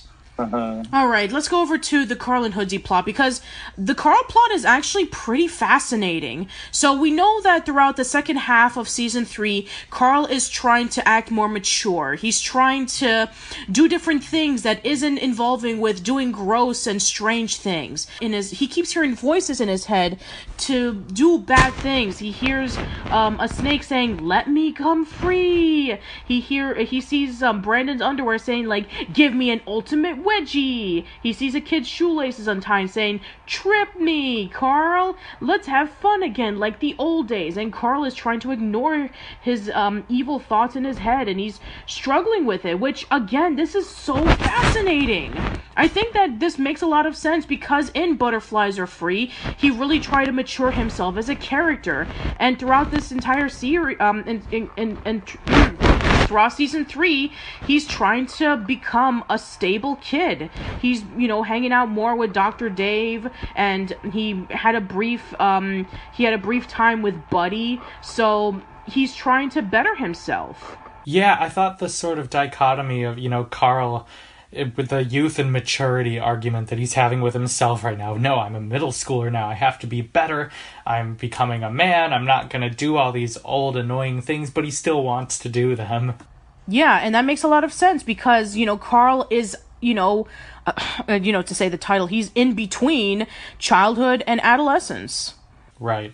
And he does, ultimately, him and Hoodsie's plan goes horribly wrong. Well, not so much for them, but for Ginger. And there's that unfortunate A and B plot intersection there. That's kind of devastating. So Ginger is continuing to try to convince the other students to join the cause of saving the band. But nothing's working because everybody is so crazy over Darren and his, his speeches, and even Macy is convinced about Darren's speeches. Ginger pretty much has nobody on her side.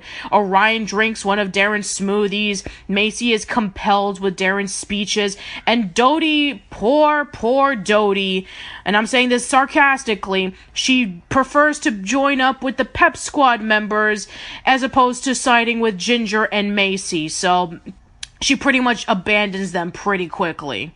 Yeah, yeah, she does. Just one last little quotable thing that I forgot about. Ginger's sign is great in the protest. Mozart really knew how to score. I thought that was funny given the football nature. And then when Macy goes over to drink a smoothie from Darren, Ginger kind of collapses and goes, "Et tu, Macy, et tu," a Julius Caesar reference.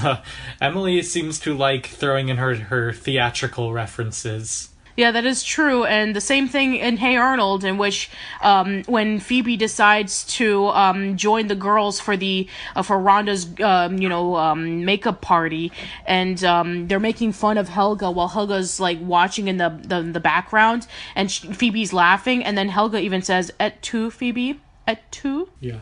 And it makes sense for both of those characters, who are well-read and smart and a little dramatic. Yeah, absolutely.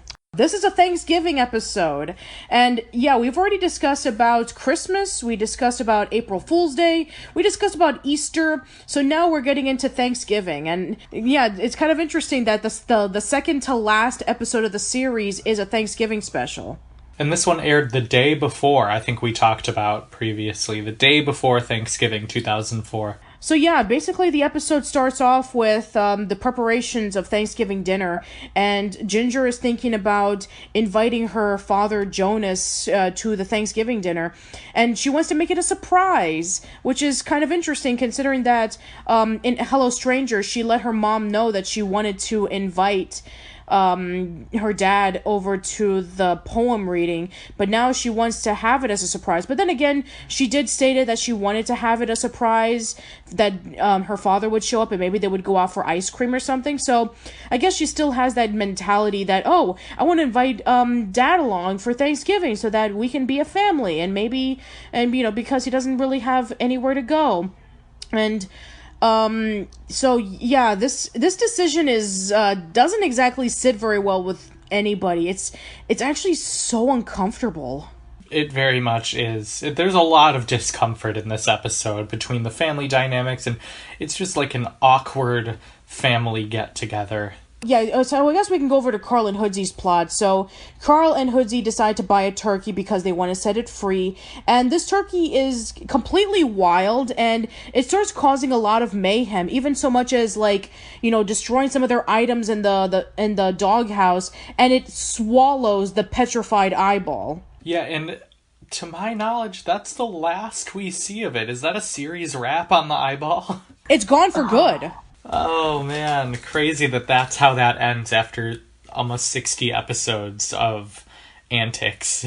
Yeah, so we went from Carl having it to Blake having it, to Carl having it again, to Blake having it again, to Carl having it again. Now it's being digested by a turkey. So yeah, we followed this petrified eyeball throughout the entire series, and we even had it as our little intro in the second season of We're in Between, where Ashli was asking about the petrified eyeball. Yep, and that's just it, yeah.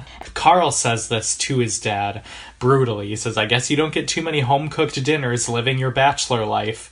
Oof. Once again, Carl is just not forgiving for Jonas, which again is very justified because Jonas was pretty absent in their lives. Yep. Although Carl and Hoodsy trying to be vegan is hilarious to me. That whole plot was great.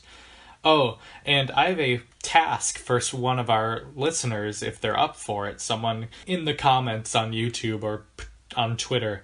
Can you count up how many times the Carl plots feature animals? I'm curious. I haven't looked into this, and I really want to see if someone can do that. I do think the Jonas Carl scene at the table, I'm skipping near the end, but we're kind of all over the place. The scene at the table, just the two of them after everyone has left, is a really touching scene. It's one of the strongest in the show for me, about the divorce and how Jonas tried to make the best decision given the circumstances that they weren't going to work out. And Carl totally leaves with a new understanding of his parents and especially his dad. Oh, absolutely. I think that this is definitely Carl's way of letting go of his anger towards his father. And I think this is him accepting him as, maybe not so much as a father, but just maybe like someone close to a family member, because sure, he never calls him dad, but when he called him Jonas, he wasn't like saying it in a stern way. He was saying it in a more calm way, and they even washed the dishes together, and they were spending a little bit more time together, which is something that I feel that maybe this is Carl's step towards accepting his father for who he was. And we see that Jonas is trying to, do good in this very uncomfortable and awkward situation. Oh, 100%, yeah. And, like, even though the episode is awkward, there's a lot of just nougaty warm fuzzies in here of just nice moments between family members. Oh, yeah, absolutely. I mean, we see Ginger trying so hard to making sure that the Thanksgiving dinner is perfect, similar to what she did for an Even Steven holiday special.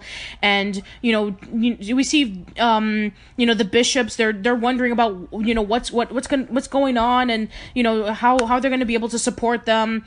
And, you know, Carl and Hoodsey trying to, kind of like oppose Thanksgiving, which, you know, it's a trope that has happened in a lot of shows in which, you know, Thanksgiving is about, you know, eating and stuff like that, when it should be about, you know, caring for the Native Americans. And, you know, this stuff has happened before. I've seen a King of the Hill episode like that in which John Redcorn is trying to buy off an acre of land and teaches Bobby about the ways of the Native Americans, about how they were gypped at the end, and Bobby decides to boycott the Thanksgiving dinner.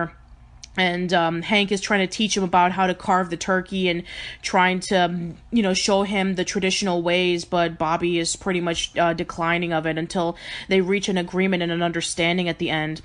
But yeah, just seeing Carl and Hoodsey's depiction of that is actually pretty hilarious, where everything just goes completely wrong and the turkey ruins the dinner, which is kind of ironic considering that the turkey is the main course of the dinner. Right, yeah. Yeah, the turkey antics are funny and serious at the same time. Like, they're serious to Carl, but it's kind of ridiculous. Hoodsey's had a diminished role in season 3 as well. Severely diminished role. Oh, yeah, absolutely. I mean, usually when we talk about the Carl and Hoodsey plot, but it's been pretty... Yeah, you're right. Hoodsey's portrayal in the series has greatly diminished. And I get Carl would find his independence in middle school. Like, that totally makes sense that they'd grow apart in some ways in terms of how much time they spend together. I buy that. But he's such a great character that I miss him. I don't know. I don't have a ton more to say about this episode. You know, the highlight for me is the Jonas Carl scene at the end. That's really caps it all off. Oh, yeah, that's hands down my favorite moment. And, of course, Ginger talking about how sometimes you can't plan on the perfect Thanksgiving, that just being with family is just perfect enough. And seeing Carl and Jonas washing the dishes together, just that little moment really, really cemented it. I thought that was perfect. Yeah, it's the imperfections that make the holiday memories you really cherish. A nice little button on the episode from Ginger. This is the second out of the 2 episodes that has not aired on the US, but it was released on DVD. It was written by Emily Kapnick and Eryk Casemiro, and in this TV movie, someone tries to sabotage Lois and Dr. Dave's wedding, which Dr. Dave's mother is planning by hiring Nikki Laporte to play the role of Dr. Dave's old girlfriend. As Ginger is helping her mother plan the wedding, she realizes that she has commitment issues and begins to rethink her relationship with Orion and her old one with Darren. Carl and Hoodsey investigate the situation with Lois's wedding, while Noelle does the same on a much more accurate track. Also, Courtney's family loses all their fortune after Mr. Grippling is arrested.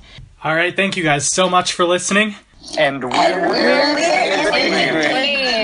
That's how you do it. perfect. We're professional voice actors.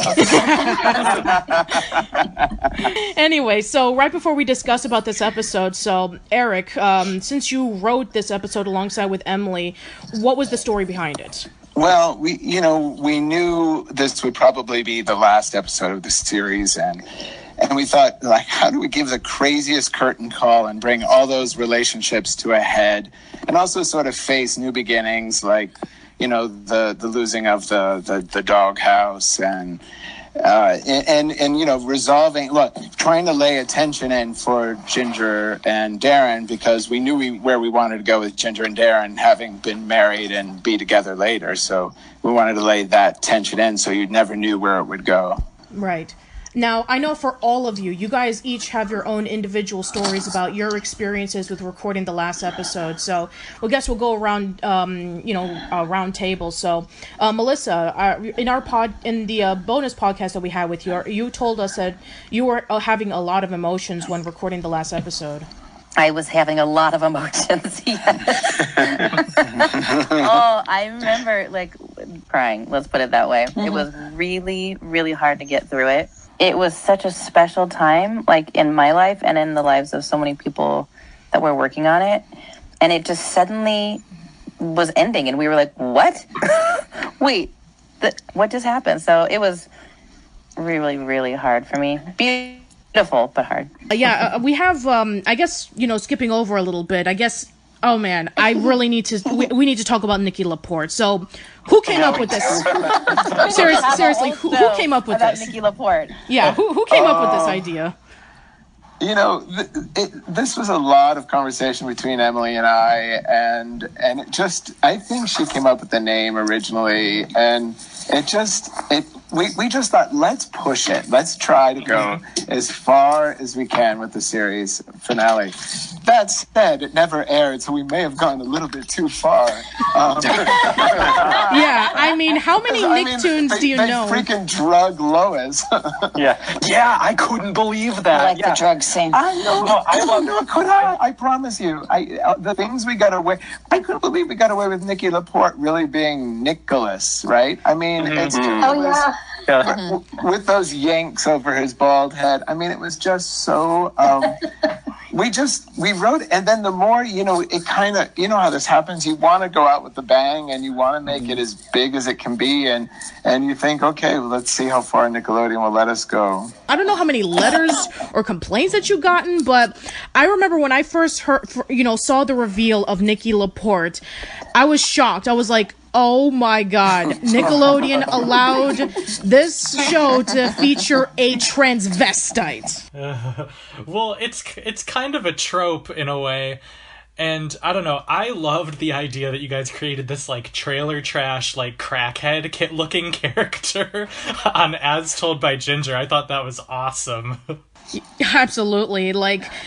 She's just bottom of the barrel trash, and you have a mysterious call from the Silver Fox saying that they want her to break off the wedding between Lois and Dr. Dave. And what are we gonna do? Oh my God, just the peaks that Dr. Dave's mom goes through is like I said before, this is at the point in which it's like Miranda and Mipsy bad, in which they're wanting to break off a family apart. They want to ruin a relationship between a couple who truly love each other, all for the sake of, oh, I don't like you. So, man, it's rough. Well, the one thing Emily and I loved about this, as it went along, we couldn't believe we were getting away with the kind of negatively painted mothers, because I think we were damaged by our own crazy experience. But you think of, Joanne Bishop is, wow. She's one of my favorite characters to write in the world, but man, that woman is really tight. And Dr. Dave's mom, Mrs. Dave, was pretty awful as well, to say the least. Yeah. So Eryk, you were the one who wrote the "You Bounce" song, and we have that little scene recreating Titanic, except it's in reverse, so that we have Ginger drowning and Darren as Jack rowing his boat away. So, yeah, I know you were hinting on that in our interview with you. So, what was that experience like writing the song? It's that balance. You want to write something that's a little cheesy from TV, but at the same time, it has to be a little cool. So that one was a tough one. It's hard to say. The songs, we knew what it had to do structurally in the story. So that the actual song kind of came out easily. It's just it was more how far we went with the parody of Titanic, which seems like this came much later than the movie Titanic, so it's odd that we referenced it. Maybe it was already so tired it felt right to reference it. I don't know. Yeah, let's see. The movie came out in 97. The TV movie would have, I think it was made in 2002 or 2003, so... Yeah, I guess at that point, maybe some people thought it was overrated. Wasn't Titanic still in the theaters 5 years later? Anyway. Also, the finale of Harry Potter, with them all being old, you can't help but think of the same thing here. But I think we predated Harry Potter, right? Let's see. I guess so. If it would have came out in 2002, 2002, 2003. The first movie came out in 2001. So, yeah, you guys predated it. So Harry Potter ending in the book copied Told by Ginger, right? Yes, it did. Well done, Kaz. did it Well too, done. baby. And I always, Harry Potter has always been a big part of my life, or at least growing up it was. And I did not like the epilogue as a kid or as an adult. And I thought As Told by Ginger handled it much better, where I even wrote that in my notes, that it hints at without spoon feeding you or telling you every single detail. And, you know, I don't know what the names, like if one of the kids' middle name had been Maud or something ridiculous like that. It's like, we don't need something that heavy handed. We just need to see what the future is going to be and then fill in the rest with our imaginations. But you see that Darren and Ginger are together, right? Exactly. You do. I think that's great. And who's got babies? Yeah, they have a child together. They have a child together. And it's We didn't name its gender. Boy, right? Kind of looks like a boy to me. Yeah. I just scrolled through YouTube and I saw that, and I And Dodie is married to Chet, right? Yes. How do we How know do you know that? about that? How do we know that? It's I met at perfect. business school.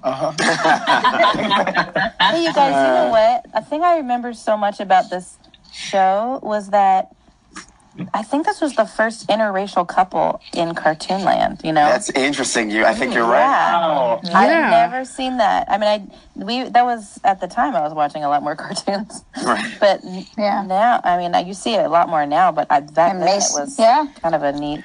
Well, I mean, the beautiful thing about that, Melissa, was that, you know, it was just so, it was done in such a natural way, and there was never really any thing thrown up like, oh, let's look and let's talk about this. No. No, it was just super natural, which I love. Totally natural, beautiful. No, the only heavy issue was my favorite episode was when Darren gets his braces off.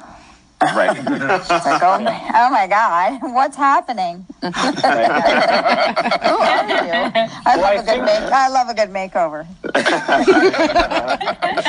So, like, we talk about Ginger and Darren ending up together. And I know, Ken, in our interview with you, we talked about how Darren changes a lot over the years. And some fans, you know, I think have their issues with that. And I personally don't, because I think everyone, when they go from middle school to high school, either becomes better right away or worse right away. And I think Darren becomes worse. I think he it's the gained confidence of going to high school or maybe going to college that change people. And I think he has to re-find who he is again. And I buy that he does at the end. And I buy that he goes back to Ginger, kind of realizing everything that he did wrong over their high school years. Of course, you know, that's the character arc that I think is so beautiful.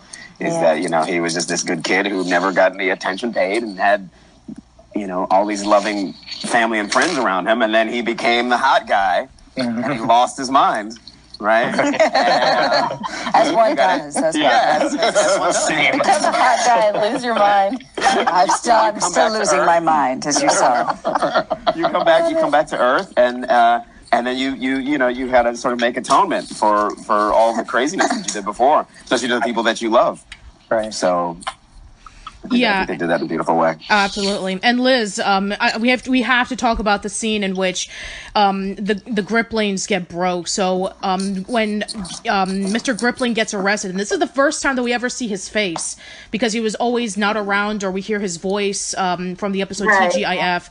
So we saw him being arrested because he was involved in some shady deals, and their assets were liquidated, and the family goes broke, and everybody is devastated. So now this has been a trope in a lot of other cartoons in which the rich character goes broke in this one episode, but then they end up being rich again. But no, in this case, she's broke for good. Yeah, that's true. Well, they right. We end up like trying to rent or buy Ginger's old house. Yes. Really? Yes, that's what happens, because we have to move out of our manse. And so there's this whole thing with Carl and the real estate agent, and how we're gonna. Blake comes over and asks if they can maybe rent to buy. That scene is hysterical. Yeah, it really is. Yeah, so we can assume it's kind of funny that, you know, Casey and I, we were talking about the reversal in which, you know, Courtney was popular and Darren was a geek, but now Darren is popular and nobody cares about Courtney. So it's funny that. It's not fair. I know. It is fair. And trust me, It's I'm going to let you know. Liz. I'm going to let you know this. A lot of people were really upset about this scene, Liz. They said, "Oh no, Courtney doesn't deserve this. She's good. She doesn't That's deserve." how I felt. I thought it was really kind of terrible. Yeah, it was awful. Yeah. But the arc of the family-wise, it makes sense. Oh, and Liz, you had one of my favorite lines of this episode where Courtney is crying in the bathroom, and Ginger says, "Why are you crying?" And Courtney says, "Oh, it's because, this other girl in my class straightened her hair, and I was thinking of doing that." Ginger says, you already wear your hair straight. And she goes, "Oh, it must be something else that's upsetting me," like she hadn't even thought about it. Courtney needed that. Courtney needed to be a real person. I think. I guess. Moving into the house that good old Ginger doesn't need anymore is perfect for her. Well, I think so too. And we were talking before about, what was Courtney going to do with the rest of her life? And I was saying that, maybe this is her chance, to change and do something useful. Yes. The Peace Corps. I think it's a big opportunity for her. Yeah, and even Liz, we even talked about this on the podcast, that you were thinking that maybe Courtney should become a nurse because she was looking up to Lois in the episode Mommy Nearest, and so maybe she followed in her footsteps. That's what I would like to think. Yeah. Oh, man. So yeah, I don't know how much time we need to spend, dissecting the plot of the wedding, but we should at least talk about it for a little bit, I think. The vows are incredible. I thought that whole scene was so beautifully written, and I thought that the Lois talking to the main three best friends about how you guys are like my adopted daughters, that scene was so masterfully done. Oh yeah, and hands down, probably my favorite Lois and Ginger moment in the entire series is when Lois is writing her vows and Ginger is reading them, and she tells Ginger about how that we're not put in this world to live perfect lives, we're meant to make mistakes. I'm like, yes, that is what I really need right now. This show actually helped me so much. In my own life, what you wrote, Eryk, and what Emily wrote, it was beautifully done. And it was so well-timed for me, too. Regardless of the fact that I wasn't in junior high anymore. It was so beautiful. And it just, the entire season, all the seasons, they really helped me. They were written so beautifully. And it actually allowed me to sort of relive my horrible dark ages of junior high and early high school. I think that was the true and see it from a different perspective. That was kind of true of all of us writing them, really, Melissa. It was really that's what made this show so interesting. Is Nickelodeon was allowing us to get near topics that I often talk about it today because I'm still slogging shows, and it's interesting that it's impossible to tell stories with the kind of truth we did on Ginger today. Everyone's much more afraid of those kind of stories. And they're, at the same time, they wonder why kids are migrating to YouTube to watch vloggers who talk about real things like body image and gender identity and all those things. That and Nickelodeon owes a big credit for this show. One, for greenlighting it in the first place on the pitch. It's welcome to the dollhouse for Nickelodeon. And secondly, for allowing us to do what we did with this show, which was really kind of amazing. It's more amazing now in hindsight than it kind of was at the time. We just kind of thought this was the way the world was going. Yeah, kind of didn't, sadly. I just love that Noelle gets to be the one that kind of saves the day at the end. Something about that made sense. Like the way she's pitched to the audience over the show. It's like, yeah, I believe that Noelle would be the one to come in and go, everyone wait! And what makes that perfect, it was voiced by Emily, the creator, so it's so perfectly symmetric. Yes, and so beautifully voice acted that whatever faux accent that is cracks me up every time. Well, I think it was her fake Hungarian accent. It's got some German in there, yeah. Oh, man. I forgot that Emily did that. That's so cool. Yeah. Yeah, I mean, I guess at this seeing that gospel song in the wedding. I want that like as my ringtone. So good. I love Brandon Higsby. I like he's one of those demented little children that I just adore. Where did that idea come from? It was so good. I would give him a song whenever. I think I released her hand because I loved him so, and I gave him the job as the singing bunny because I yeah. And this monkey, Mr. Licorice. Everything about I know, I love him too. Yeah. One of my faves. Yeah. Brandon singing the song, Mazorski playing the organ. Oh, it's perfect. I know.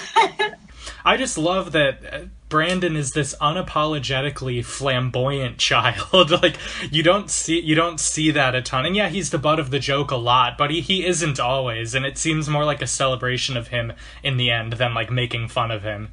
Yeah, I think that's well, I hope we never really made fun of him. The goal was always that Hoodsie was always like half intrigued by the act, half not. Like, right. He was always afraid Carl was going to suddenly change allegiance to Brandon. So right. I mean, Carl kind of did change allegiance to Brandon. If the episode, what was it? Next Question, in which they're singing the Teen Seal Girl song. Yes. Oh yeah. When we have that final scene in which Ginger is narrating, but she's more adult, and we've realized, oh, this is Ginger actually grown up, and she's actually reading the book at a book reading. Oh, and real quick, Patricia. Yes. When I heard that, I was like, wait a minute, so that's not Ginger, but I know that voice. And I was like, oh, it's just Melissa's normal voice. That's what's happening. I had to age it up a bit, and it was funny. Right. I remember during that session, we were trying to decide how much older I should go. And it was like, are you in your 20s? Are you 25? Are you this? So there was like 2 or 3 different variations on that. It was interesting to hear like where they took me. Yeah. Now I've always wanted to know this ever since I first saw this, but I am so curious. What would the other characters sound like if they were older? Oh, that's a good question. So, Aspen, I think. Go ahead. I think Darren would have Invisalign. Right there. So what would that sound like? He'd have just like a slight, like ever so slightly, like slightly sibilance, like. Yes, exactly. but way deeper, so he can talk about. Yeah. You know, when Ginger and I got married, we had a beautiful baby. I can't do the sibilance. Trying to create this character on the spot. Sounding just like how you all do now. Right. Yeah. That's so cool. I know Macy would be like, she'd go up hopefully she had surgery. No, she would go up to Ginger after the reading and be like, that was really, really wonderful. I'm just so sorry Courtney couldn't be here, but she's back at the apartment making a stew.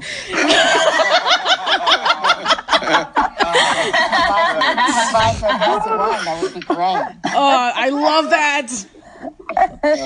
Amazing. And I predict Hoodsie would have sounded exactly the same, like the testicles would have never dropped. Well, I can't get over the character design for his dad, that it just looks like Hoodsie but older. Yeah, so funny. Totally. Aspen, how would Dodie sound like now that she has Chet as her husband and she has a daughter? Yeah, I can't imagine her sounding much aged up. I always imagined that she would end up like super high-powered executive, like in the business world that was like a caffeinated workaholic with not a lot of real close friends. Like she never really sorted out the social issues that she had. But I imagine her just kind of speaking like this. Like she doesn't really ever sound like she gets stuff done. Totally awesome. Yeah. And Liz, I know that Courtney doesn't show up in the final scene, but how would she sound like? Oh, I just think she'd be a little more relaxed, but I don't really change all that much. Yeah. She's probably a medical marijuana.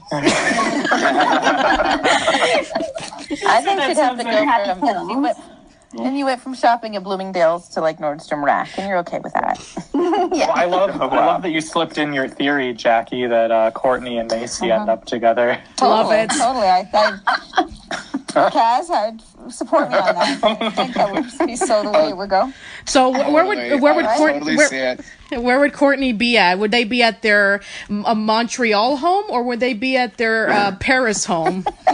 No, I think they live in Cambridge and Cambridge.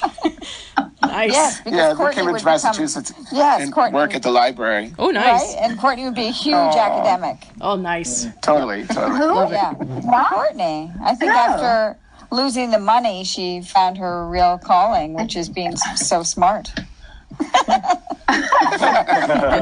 Okay. And they all like flew back to sheltered shrubs or whatever. Yeah, I kind of imagine that, even though that they're all together, I kind of imagine that it's kind of like similar to this, in which maybe they're all doing their own separate things and they haven't, they spoke to each other on and off, but maybe they haven't gathered up together in so long, and maybe this book reading is a great opportunity to, see Ginger reading off her book and talking about her life or what she was like when she was a kid. I was looking for Courtney in the audience in that last scene, and I didn't see her. Yeah. Well, she's back at the apartment making stew. She's making stew. She learned how to cook. Yeah. Well, yeah, but And I think I was very supportive. yeah, not to get too meta here, but if the wedding frame was made in 2017, would it have been a Google Hangout such as this?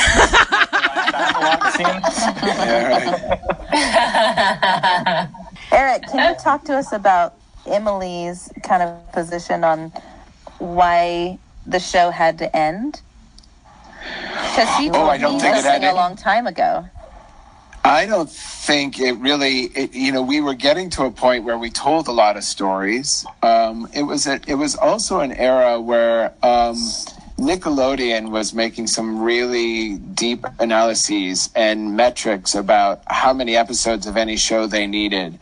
And they learned that they were actually able to survive on 60 shows because kids would rewatch them, and by the time they had rewatched them enough cycles, they were older than they were aging out of Nickelodeon. And remember, there was that. It was after 9/11. Sadly, the economic collapse there caused a big examination within Nickelodeon, and it wasn't, not untrue. They were going to 150, 200 episodes of a lot of other shows unnecessarily. Even Thornberrys, I think we went up to 120.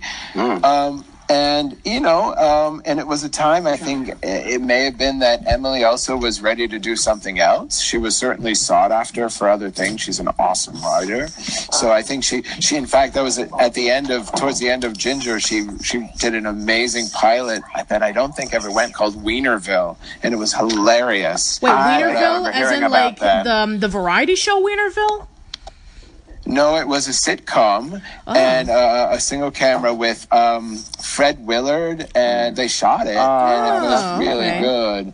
Really, really good. Anyway, so that's kind of, as I recall, how it sort of went down. Yeah, I think also Mark told me when we were having him as a guest that 2003, 2004 was around the time in which a lot of people from Klasky Csupo were leaving to do other things. Like, this was kind of like when Klasky Csupo were starting to, like, slow down with their production with a lot of their shows. Because even Mark told me it wasn't a coincidence that 2004, Rocket Power, Rugrats, The Wild Thornberrys, and Ginger all ended at that same year. Yeah, I think we did this show in 2003, and I remember distinctly because I had met Valerie Harper, who was a TV hero of mine, in an airport in Boston in January of that year on my way home for Christmas. And I helped her out because she needed a phone or whatever. And I told her she was my hero. And then I wanted to have her do a voice in a show. And when we were thinking about Myrna and Mrs. Dave's posse, I thought, oh, great, I get to have her. And I actually recorded her on my 40th birthday. I remember. That was like the dream of dreams. Wow. And it was around that time that I think... that was a big shift for sure. And I think Emily had already, or may have already been doing the Wienerville pilot then. Makes a lot of sense. I guess if you guys have any other final thoughts about any of your memories working on the show or about this particular episode, then... you can say it, and then if not, then we can just go over to our ranking for the last time. Oh, pressure's on.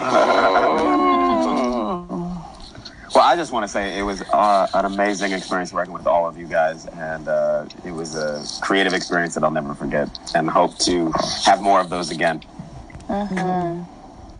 It was a show for me like Same. Any other show I've ever done.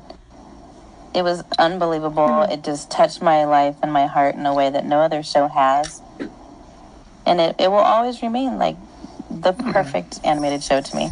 Well, I think it went against all the other shows in the sense that, you know, doing other cartoons, they are shows that kids would just watch again and again on a loop because they tend to be aimed for younger kids, and it's just more of the same. It's comfort food. Whereas this, it was more of an evolving show. It was more like a Grey's Anatomy. You know, it's like, ooh, what happens now that couple's broken up and this person's aged? I mean, I think that probably, I have no idea about how it all ended, but I would imagine that they were probably thinking they were going to outage their audience if they were heading into high school and scenarios like that. Yeah, but I also think though that it appealed to a younger audience. Yeah, was looking up. You know, like what's happening in my life? Let's look at the teenagers. Let's right. Yeah. All I know is that I don't think I've never had more fun going to work. That's been going on than working on this show. Yeah, I have to say, Liz, it was so much fun. Liz, so much fun. Liz, your Macy impression is amazing, by the way. Thank you. I think we all have a good Macy impression. I love Macy. Lurking within us. Something really cool that I found is when I run into people that were fans of the show when they were tweens and now they're in their 30s. Yeah. It's so much different than just being a fan of a show when you were a kid and having nostalgia about it. The people that come to me now that are like, wait, you were in that show? They almost get teary. Like they have this really emotional attachment to the show. Like it helped them through their life, and they'll freely admit to logging on to YouTube and still watching the episodes now as adults. For sure. I don't know any other show that happens with. And I have to say, at my vintage, I've now produced more than 500 half hours of television. Wow, that's amazing. And these are still like the 65 half hours that I most cherish and I'm most proud of. That because it did something that no one else was doing, and it did touch those people. And every now meet someone who loved it so, and you see it in their eyes, as you just said. It's really moving because you're like, wow, this was something we were hardly on the radar in the world, but yet we made such an impact, which was totally great. You guys, can I tell you the craziest thing that happened? Yes. I'm not sure if I told you this, Patricia, or not, but I was in Africa on a mission trip in like 2006 or something, and someone recognized me as Ginger. What? Remember how the artists would come in and they would draw our facial expressions and stuff? Yeah. And I was speaking to somebody, and she said, I've seen you. I know you, but you had red hair. Oh, gosh. Yeah, and it somehow it played somewhere in Africa, and she recognized me from my facial expressions and from my voice, and we finally figured out it was As Told by Ginger. That's amazing. God. That is rad. That's super cool. The second thing I have to tell you guys, I know some of you know this and some of you don't, but you almost lost me in 2001. Did you know that? I didn't know until I heard your podcast interview. Yeah, so I was in a really, really crazy car accident in 2001, and I almost died. And not only that, but I got electrocuted, and a telephone pole fell on top of me. Oh, no. Yeah, it was crazy. And then this was all during our show, like the height of it. And I lost my voice completely, burst a blood vessel on the vocal cord, and I had to go in. I know this is nuts. This is going to be a book someday. I got sent to this woman named Dana Klein in Beverly Hills, who completely saved my career and my life, really, because I had to relearn how to talk. And so every week, it was As Told by Ginger. Every week, I would get the script. Remember, they would send it to our homes, and I would get the script. I'd bring it straight to Dana, and she'd tell me how to speak through the lines. Are you kidding? And I couldn't tell anybody because you and I all know Yeah. All of you know that if you say you're sick or anything, they'll replace you in a heartbeat. Yeah. Wait, did our casting director know this? No, nobody knew. Wow, you're amazing. Wow. My agents didn't know, so I kept it all a secret, and I relearned how to talk because I love this show so much. I'm gonna cry. I was like, well, we couldn't have done it without you, for sure. Sure. So I did it. I made it through, and I'm still going, and I really. So, what is she? A speech language pathologist? Is Dana Klein? Yeah. Wow. She worked with everybody. That's like, she saved. It was amazing, and I literally. Right around that time, it's interesting. I should go watch the episodes and see. Oh, to see if there's what happened, if there's a change. What episode was that? Like, I don't know, but the irony is when my voice did come back, like 3 weeks later, like I had to take 2 to 3 weeks off the show. We had one breaking week anyway, but when it came back, guess how it came back? Really, really raspy. Isn't that amazing? So it was literally like the only voice I could do at the time was Ginger. Wow. I know. Glad we didn't lose you. You didn't lose me. And I'm so glad I wasn't lost. Yeah, because life's been pretty amazing and horrible and wonderful and all the above. You know, like there are reasons why we're all still here. Right. Like I said before, I still find it incredibly amazing that, you know, as somebody who watched the show when I was 14 and, you know, just the fact that we can all come together and just talk about this show, it shows you that it still has a large impact on a lot of people, and we can talk about it and we can share stories about how it made us happy, how it made us sad, how it made us touched and cry and laugh and move, and there's so many layers to it, and I'm glad that you know, even still to this day, a lot of our followers from iTunes or YouTube or you know, even on our forums can be able to share their stories. We've had a lot of amazing stories from our followers. Yeah, one from a trans woman who was really moved by just the whole coming of age plot. That was one of my favorite comments we got. Yeah, super cool. One of my favorite comments was a person who has never seen As Told by Ginger was heavily influenced and touched by losing Nana Bishop because she went through something similar. And then, of course, I mean, I cannot tell you, when we released Hello Stranger, we got in fan art. Somebody who wrote fan fiction As Told by Ginger, who hasn't done it in years, wrote a new chapter on the story. It touched so many people. That was also around when someone drew us as the cats from Cat Scratch, but that doesn't really have anything to do with As Told by Ginger. Which is crazy, of all of us saying our quotes from the show. Yeah, right. So, and it was also great to meet, like, that was a great setup, Patricia, to bring almost all of the storyboard artists together for one awesome interview. You guys should check that out. It's basically an hour of laughs of these guys just sharing all their old stories. Yeah, I mean, even, you know, again, Mark even told me that it's crazy that, you know, something as small as a show from Nickelodeon can be able to bring people together. I mean, as mentioned with Mark, he said that, you know, let's see, the storyboard artists, you know, they've gone on their separate ways and they're working on different shows. Some of them live in different states. They all came together for this one time, and now they're talking, and they, you know, some of them actually met up for a restaurant and they had dinner together.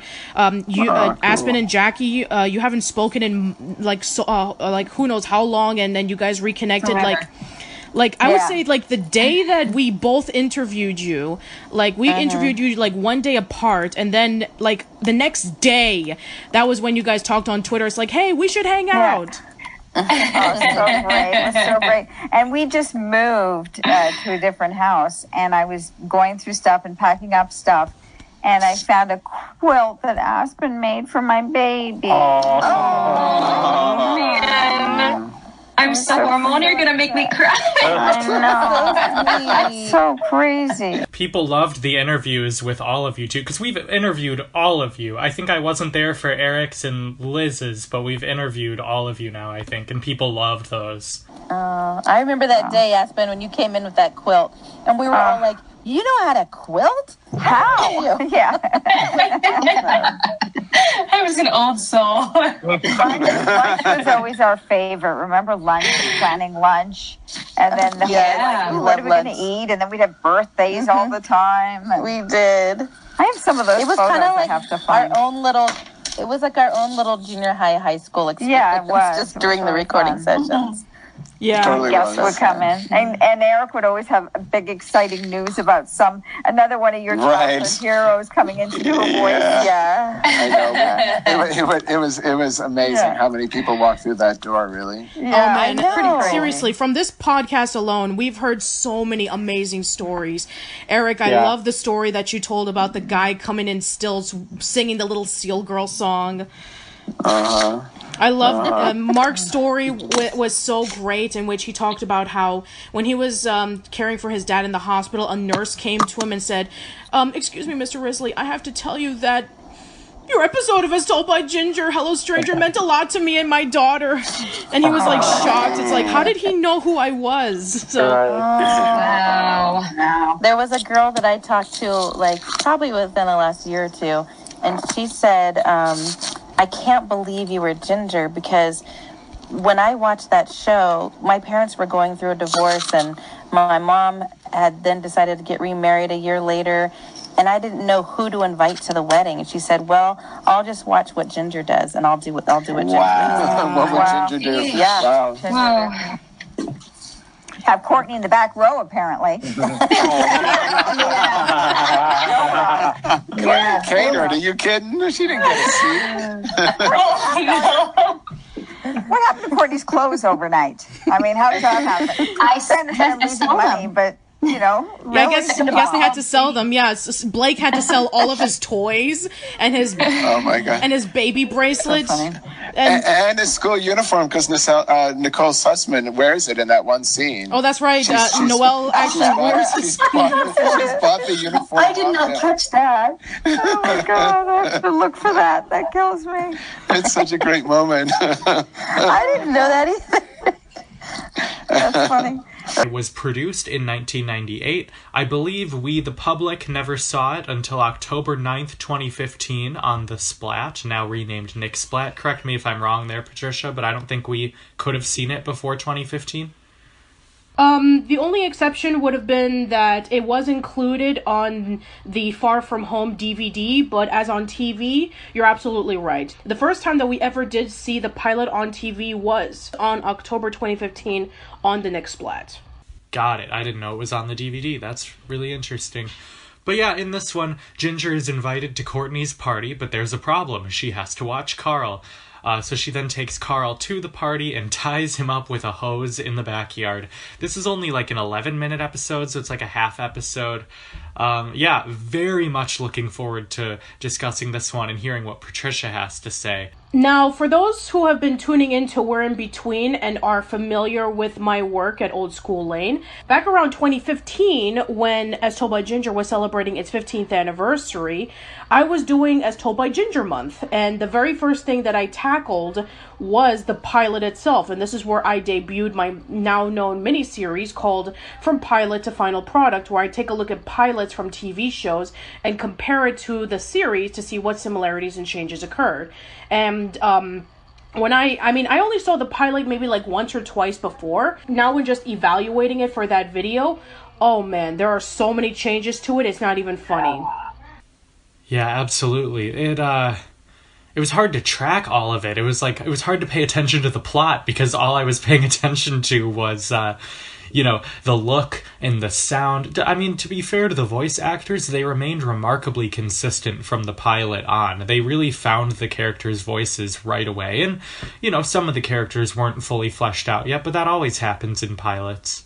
Yeah, and just like a lot of other pilots, there were some voice actors who voiced some of the characters, but then were replaced by other people, which we'll discuss about more along the way. But yeah, for the most part, most of the voice actors that you do know of, such as Melissa Disney, Aspen Vincent, Jackie Harris Greenberg, they all reprise their roles as Ginger, Dodie, and Macy respectively. I'm sure some people actually know about the origins of the pilot, but for those who don't, when Emily Kapnick was around her early early 20s, there was a contest going on in Klasky Csupo to produce like a story, and Emily Kapnick actually presented Ginger as a story to see if maybe it can be made into a pilot, and then it could be maybe made up into a TV series.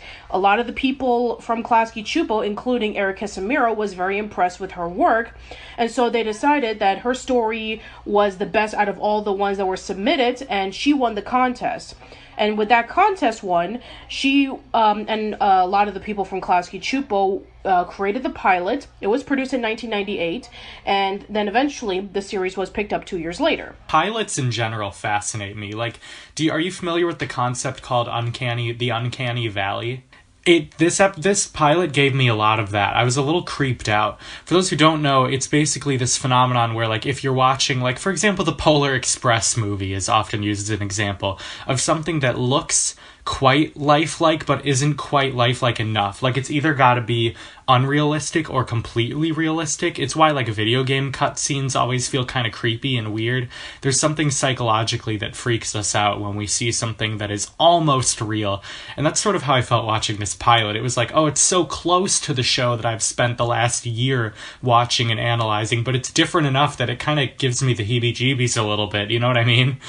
Yeah, it doesn't help much that the designs are slightly different, and I feel that the writing is not up to par with the rest of the series. I feel like if you really want to know the characters and the setting a lot more with Ginger, the first episode is the best example on that. But this is like one of those quaint reminders that you don't really need to watch the pilot in order for you to gain anything. You can just watch the show and you'll be fine. Right, but historically it's fascinating, and I'm very glad I watched it. Yes, absolutely. So I guess we can get to it. So because this is a pilot, and, similar to the pilots that we did discuss about on FNN, it starts off with the main character introducing herself, her friends, and her family, and her situation of trying to fit in at Lucky Junior High. Yeah, and it starts, as you were saying, about how the writing quality was different, arguably worse. Like, it's pretty on the nose. I know that pilots need to introduce things quickly, but it's like, my name is Ginger. I write everything down in my diary. That's the concept of the show. It just felt very, like, hand-holding. Yeah, the first couple of seconds, you already know about who Ginger is, who her friends are, who her mother and brother are, and what is she going through, which is struggling to maintain cool status at Lucky Junior High. So we cut into the cafeteria, and they're talking about a sleepover that they want to do. They talk about that their plans are they're going to be having sloppy Jane burritos, which actually just turns into burgers, like traditionally, like a traditional sloppy Joe.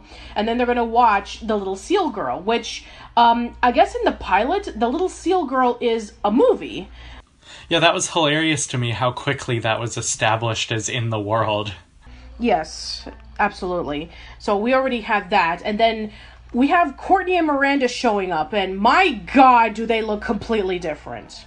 Yeah, both of their voices are just about exactly the same, but Courtney's hair is very different. Her eyes look kind of exactly like Ginger's with the eyelashes on the top and bottom, Yes, and Miranda is white. Yes, and very pointy-chinned. That's the only way I can really describe her. It's like her chin, if her chin is like an inch, the top of her head is like a foot wide. Yeah, so I can't confirm this, but I take it that they made Miranda African American to make it a little bit more diverse. And Darren too. Darren's basically white. He's certainly not explicitly black. Yeah, that is true as well. So, so we have Courtney and Miranda coming into the approaching Ginger's table, and similar to how Courtney was in the first season, she only cares about Ginger. She does not know about Dodie and Macy, and she hands Ginger an invitation to a party. In the first episode, it was a birthday party, but in the pilot, it's just like a regular party where only the cool kids are invited. And when we go over to Lois, when we get to see her, she's barely in it. But then again, she was barely in the first episode as well. But she tells Ginger that if she wants to go over to the party, she has to babysit Carl, because no other babysitter will be able to watch him. And this is where we have, the troublemaking Carl that we've seen in the first 2 seasons. It's kind of weird that Lois would have Ginger watch over Carl like this. I mean, why couldn't they do in the episode Sleep On It, in which they would invite Dodie and Macy over to the house and, watch Carl like that? But there was the idea of, hey, maybe Carl can go over to the Bishops. And then Dodie says, I'm sorry, Ginger, but my mom won't allow Carl to come over to the house without you. Yeah, in watching this pilot, I'm surprised that wasn't a plot point more, like Ginger having to watch Carl. That didn't really happen often. Yeah, and it's a good thing that it didn't, because that would have been really annoying. Yeah, maybe. Because, Carl wouldn't be his own person. We wouldn't have the different perspectives that we would have in the show that we love so much. We wouldn't have a Carl and Hoodsey-centric plot if Ginger's always in the way. True, and he needs to be independent. And his mom, even though she knows Carl's kind of a rambunctious kid, she trusts them a lot, because they're generally pretty responsible, despite what Mrs. Bishop might think. Yeah, that is true. So Carl and Ginger walk over to Courtney's place, and Ginger asks Carl to behave himself and to stay out of her way. And Carl says, okay, I'll do it if you give me your toenail clippings for 3 weeks. And that's completely gross. And it's even called there's even a callback to it in the first episode when Ginger, Dodie, and Macy are having their pedicures, and when Carl and Hoodsey burst into the door. And Ginger says, I know you like the smell of freshly clipped toenails, Carl, but we're busy. And that's when Carl gives Ginger the news that she's been invited to Courtney's birthday party. Right. I redact one thing that I said, where I said nothing about this was shocking or completely different. Blake Gripling is completely different. Everything about him. Yeah, exactly. There's 3 things about him that are different than we would see later on in the show. Number 1, he only shows up for 5 seconds, and he looks young. I mean, even though that in the show he's 7 3/4, he really acts like a 7-year-old. He acts like an immature child, where in the series, he's a lot more sophisticated. Number 2, his design is different. His hair is completely different. The shape of his head is completely different.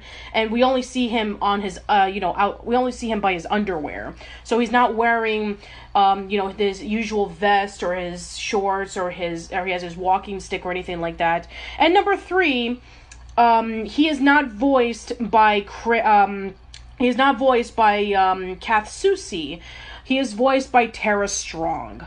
Which is great. I would have loved to see what her interpretation of Blake would have been, but, obviously the way it turned out was totally fine. But yeah, Blake is the annoying little brother in this, which he kind of isn't. Courtney isn't obsessed with Blake, but she's not, constantly annoyed by him either. Yeah, I mean, sure, maybe we can make the exception at the first episode when he was spying on her, but nothing like, oh, I'm gonna crash your party and ruin it for you. No, there's nothing like that with Blake. He would never stoop that low. Otherwise, he would have ruined Courtney's party with Hope Rogers when that happened. But other than that, so I guess we can cut into the party. Oh, wait, before we cut into the party, we gotta mention the pony song.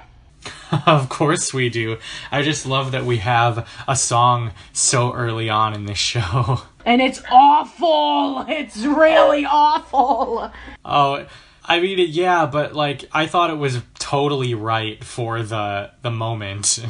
Yeah, and even Aspen said that it was, ad-libbing or something, and it shows. There's no structure or cohesiveness to it. I mean, it's about ponies, and and the way that they're dressed is just so weird. They have these wigs. It's what is going on? What am I watching? Yeah, it was very sudden and strange. and then they're playing a game of spin the bottle, and Ginger wants to get she wants the bottle to pick Ian because she wants to have a kiss, and then the bottle is spinning and it does land on Ian, and just when they're about to kiss, the little siblings, oh, I forgot to mention that, apparently Ginger's not the only one who tied her sibling in the backyard. All of the kids did it. I'm like, what? Really? Yeah, it's kind of hilarious. It's like their bikes or cars or something that they locked up. I thought that was really funny in an absurd kind of way, and as told by Ginger, once it found its legs, was not an absurd show, except for maybe when Maud comes back as a ghost. Sure, Maud comes back as a ghost. Noelle Sussman develops telekinetic powers. Oh yeah, that's absurd. Noelle is absurd, so it's not entirely without that, but it usually sticks to the laws of the universe. Right, exactly. It's actually consistent. So, yeah. Basically, Carl calls Hoodsy in his walkie-talkie. Hoodsy rides his bike all over, over to Courtney's house. He unties all the siblings, and then they crash and ruin the party. And Ian is just, bewildered, but at the same time, he decides to kiss Ginger's cheek anyway, because why not? That's actually the only time in which he actually shows any affection to Ginger in the entire series. That's true. I hadn't thought of that. You're so right. The closest thing was the A ticket, but it wasn't from love. It was just the fact that he was using her so he can get a good grade. Right. I don't know. I enjoyed watching this a lot. It's interesting because if I were a TV producer, which I am decidedly not, I don't know if I would have greenlit it just from this pilot alone, but obviously I'm so glad that they did.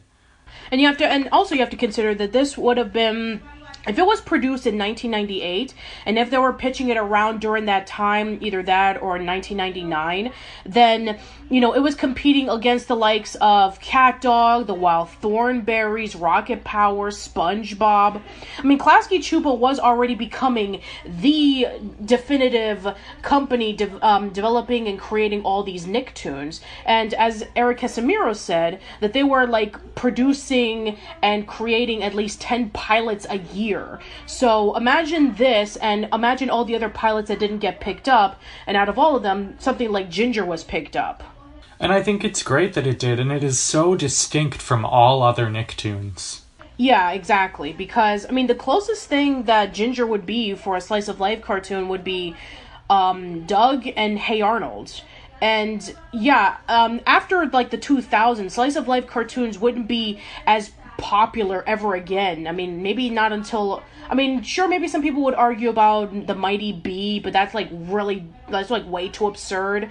And after that, then we would have the Loud House. So yeah, Ginger was kind of one of the last slice of life cartoons that came out during the golden era of slice of life cartoons, with the likes of Doug, Hey Arnold, Recess, Pepper Ann, the Proud Family, the Weekenders, Arthur. And then afterwards, it was all about action cartoons and anime.